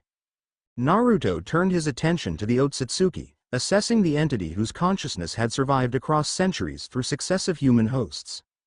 Ashiki radiated ancient power and absolute certainty, a being who had navigated the cosmos and viewed planets as mere resources to be harvested. Your clan's approach is inefficient, Naruto stated, drawing on knowledge flowing through his own karma. Consuming worlds rather than cultivating sustainable energy systems. Even by Otsutsuki standards, it's primitive. The assertion clearly surprised Ashiki, his expression shifting from dismissive to evaluative. You've accessed more than basic abilities through your karma. Urashiki's knowledge transfer was more complete than I estimated. Complete enough to understand alternatives to your parasitic approach, Naruto pressed, simultaneously extending his consciousness toward Kawaki's fading presence, trying to establish a connection through their shared human nature. In the physical world, Sasuke, Hinata, and Ino had established positions surrounding the two karma bearers, whose connected seals generated a pulsing energy field that repelled direct intervention. The dimensional rift above them had stabilized but not expanded further, suspended in a state of partial manifestation while the consciousness battle unfolded in the nexus space. Within that space, Naruto leveraged every insight the karma provided, combined with his own innate understanding of human connection, the quality that had always defined his approach to conflict. Kawaki, I understand seeking purpose beyond personal suffering, he said, fragments of the young man's memories becoming visible in the nexus, flashes of childhood abuse, abandonment, and the seductive promise of transcending human limitations that Ashiki had offered. But becoming the sacrifice for another being's resurrection isn't transcendence. It's erasure. Enough, Ashiki interjected, his form growing more solid as the resurrection process continued despite Naruto's intervention. Your interference is merely delaying the inevitable. This vessel was prepared over decades, his will systematically aligned with my purpose. Yet he still exists as a separate consciousness, Naruto observed, which means the process isn't as absolute as you claim. Drawing on his connection to Kurama and the unique integration of his own karma, Naruto did something unprecedented. He channeled chakra from both sources simultaneously into the nexus space, creating a resonance pattern that amplified Kawaki's fading presence while disrupting the harmonic frequency Ashiki was using to override the human host. What are you doing? Ashiki demanded, genuine alarm entering his voice as the resurrection harmonic distorted. Showing Kawaki another possibility, Naruto replied, his form in the Nexus beginning to glow with the combined energies of his unique triple nature human, Biju, and Otsutsuki integrated rather than hierarchical. The demonstration created a visible paradigm shift within the Nexus, a tangible representation of coexistence rather than consumption, of enhancement rather than replacement. Kawaki's flickering consciousness responded, stabilizing slightly as it recognized an alternative to complete erasure. This is possible. Kawaki's voice strengthened momentarily. It's already happening within me, Naruto confirmed. Integration without erasure, power without sacrifice of identity. Ashiki moved to intervene directly, his form shifting toward Naruto with predatory intent. An aberration I will correct once this resurrection completes. The karma is not designed for symbiosis, it exists for continuation of the Otsutsuki lineage. Yet here I stand, Naruto countered, meeting Ashiki's approach with unwavering resolve. Evidence that your clan's assumptions have limitations. In the physical world, the observers witnessed the energy field surrounding the two karma bearers fluctuate, dramatically pulsing between white and blue as the internal struggle manifested in visible chakra patterns. Hinata's Byakugan revealed the extraordinary complexity of what was occurring at the chakra network level. Their pathways are directly connected, she reported to Sasuke and Ino. Naruto is somehow using his karma to disrupt the resurrection process by introducing a competing integration pattern. Is it working? Sasuke demanded, his Rinnegan tracking the dimensional distortions that continued to swirl above the connected vessels. I can't tell, Hinata admitted. The energies are too complex to interpret clearly, but Naruto's chakra signature remains distinct, he hasn't been subsumed. Within the Nexus, the confrontation had evolved into a direct contest of wills, Ashiki bringing millennia of experience and the full authority of his Otsutsuki heritage against Naruto's unprecedented hybrid nature and indomitable determination. You cannot win this contest, Vessel, Ashiki stated with absolute certainty. The process has progressed too far. Kawaki's consciousness will be fully absorbed within moments. I don't need to win, Naruto replied. I only need to change the parameters. With that cryptic statement, Naruto executed his actual strategy, not attempting to defeat Ashiki directly or even save Kawaki entirely, but to introduce a critical disruption to the resurrection protocol. Drawing on the most advanced knowledge accessible through his karma, he initiated a chakra sequence that targeted the foundational structure of the resurrection harmony itself. The effect was immediate and dramatic. The Nexus space shuddered, reality rippling as the carefully calibrated resurrection sequence destabilized. Ashiki's manifestation flickered, his expression shifting from confidence to rage as he recognized what was happening. What have you done? The Otsutsuki demanded, his form beginning to fragment around the edges. Created dissonance in your resurrection frequency, Naruto explained, maintaining the disruption pattern despite the immense chakra drain. Not enough to stop you entirely, but sufficient to prevent complete manifestation through Kawaki. The implications became clear as the Nexus continued to destabilize. Naruto had introduced a permanent flaw in the resonance pattern between Ashiki and his vessel, ensuring that while the Otsutsuki could partially manifest, he could never achieve the complete resurrection that would erase Kawaki entirely. A temporary setback, Ashiki snarled, his form condensing as he fought to maintain coherence. I will simply adapt the protocol and complete the process later. Perhaps, Naruto acknowledged. But adaptation requires time, and time allows for intervention. He turned to Kawaki's stabilized but still diminished presence. And it gives you a chance to reconsider your role in this covenant. Before Ashiki could respond further, the Nexus collapsed entirely, the connection between karma seals breaking as the destabilized energies reached critical threshold. Naruto was violently thrust back into physical reality, the feedback sending him skidding across the stone platform as the energy field dissipated. Kawaki likewise stumbled backward, the white karma patterns receding from his face and body until they covered only his right arm and a portion of his torso similar to Naruto's but significantly reduced from their full manifestation state. The dimensional rift above them contracted and sealed with a thunder-like crack that echoed across the coastal waters. For a moment, neither vessel moved, both recovering from the intense energetic exchange. Then Kawaki straightened, his expression a complex mixture of rage, confusion, and reluctant respect. You've damaged the resonance pattern, he said, his voice entirely his own now, Ashiki's overlay completely absent. The covenant is impaired. Not destroyed, Naruto acknowledged, rising to his feet as his team moved closer, ready to intervene. But altered. Ashiki can't complete his resurrection without your full cooperation now. Kawaki's hand moved to the reduced karma pattern on his arm, fingers tracing the truncated design with something like wonder. I can feel him. Contained. Still present but not overwhelming.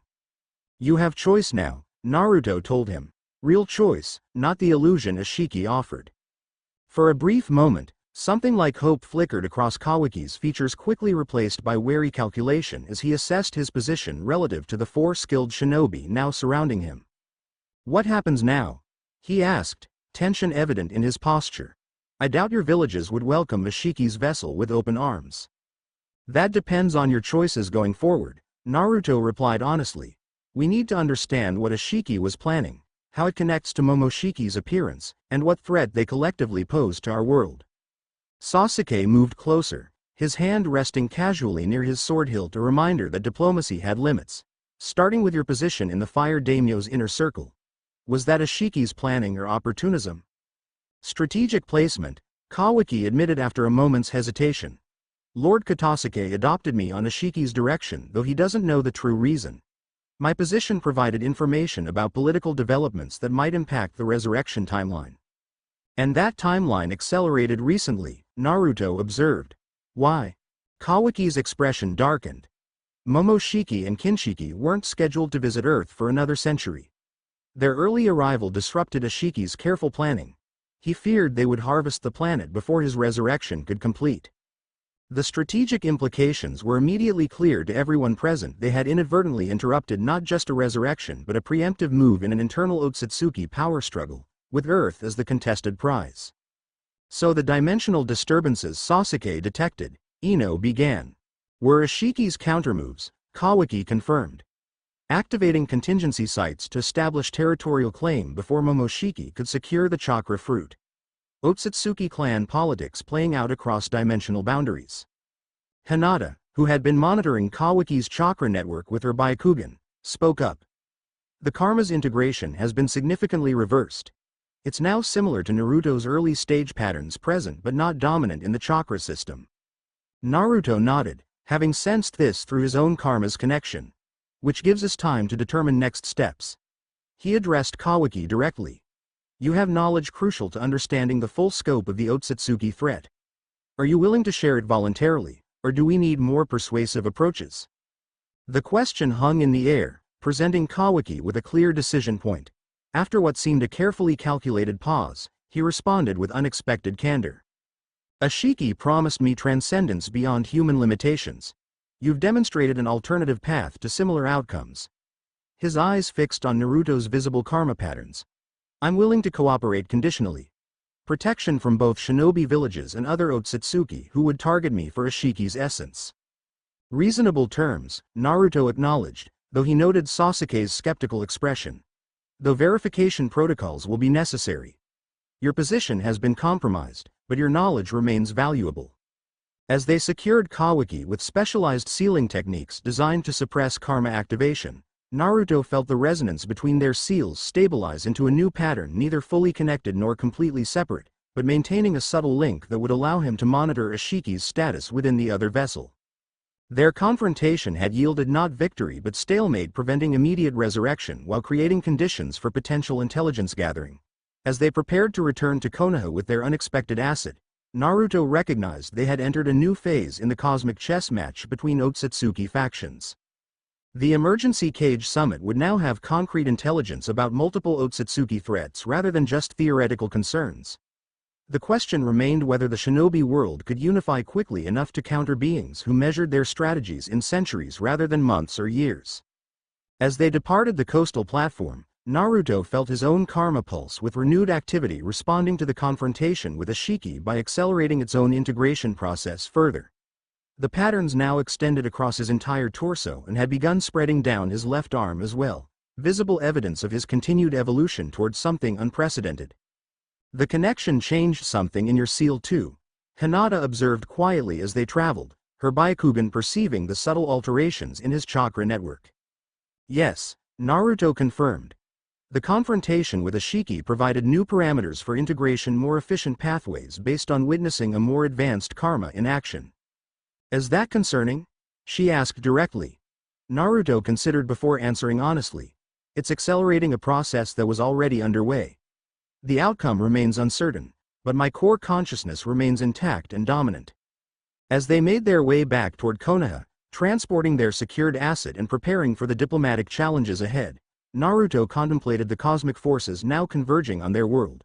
The shinobi nations faced threats beyond their traditional understanding, dimensional beings playing a game whose rules and stakes transcended normal human concerns.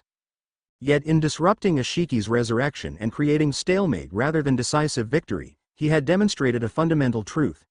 Even cosmic chess had room for unexpected moves and strategic innovation. The Otsutsuki's millennia of experience created patterns and assumptions that could be leveraged against them by those willing to pursue unprecedented approaches.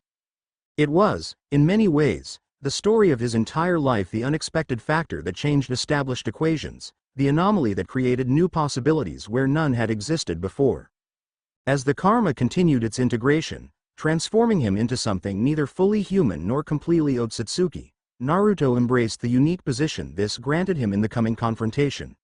Not merely a vessel or a weapon, but a bridge between worlds that might offer new solutions to ancient conflicts. The path ahead remained uncertain, but uncertainty had always been where Naruto Uzumaki thrived. Chapter 3 End.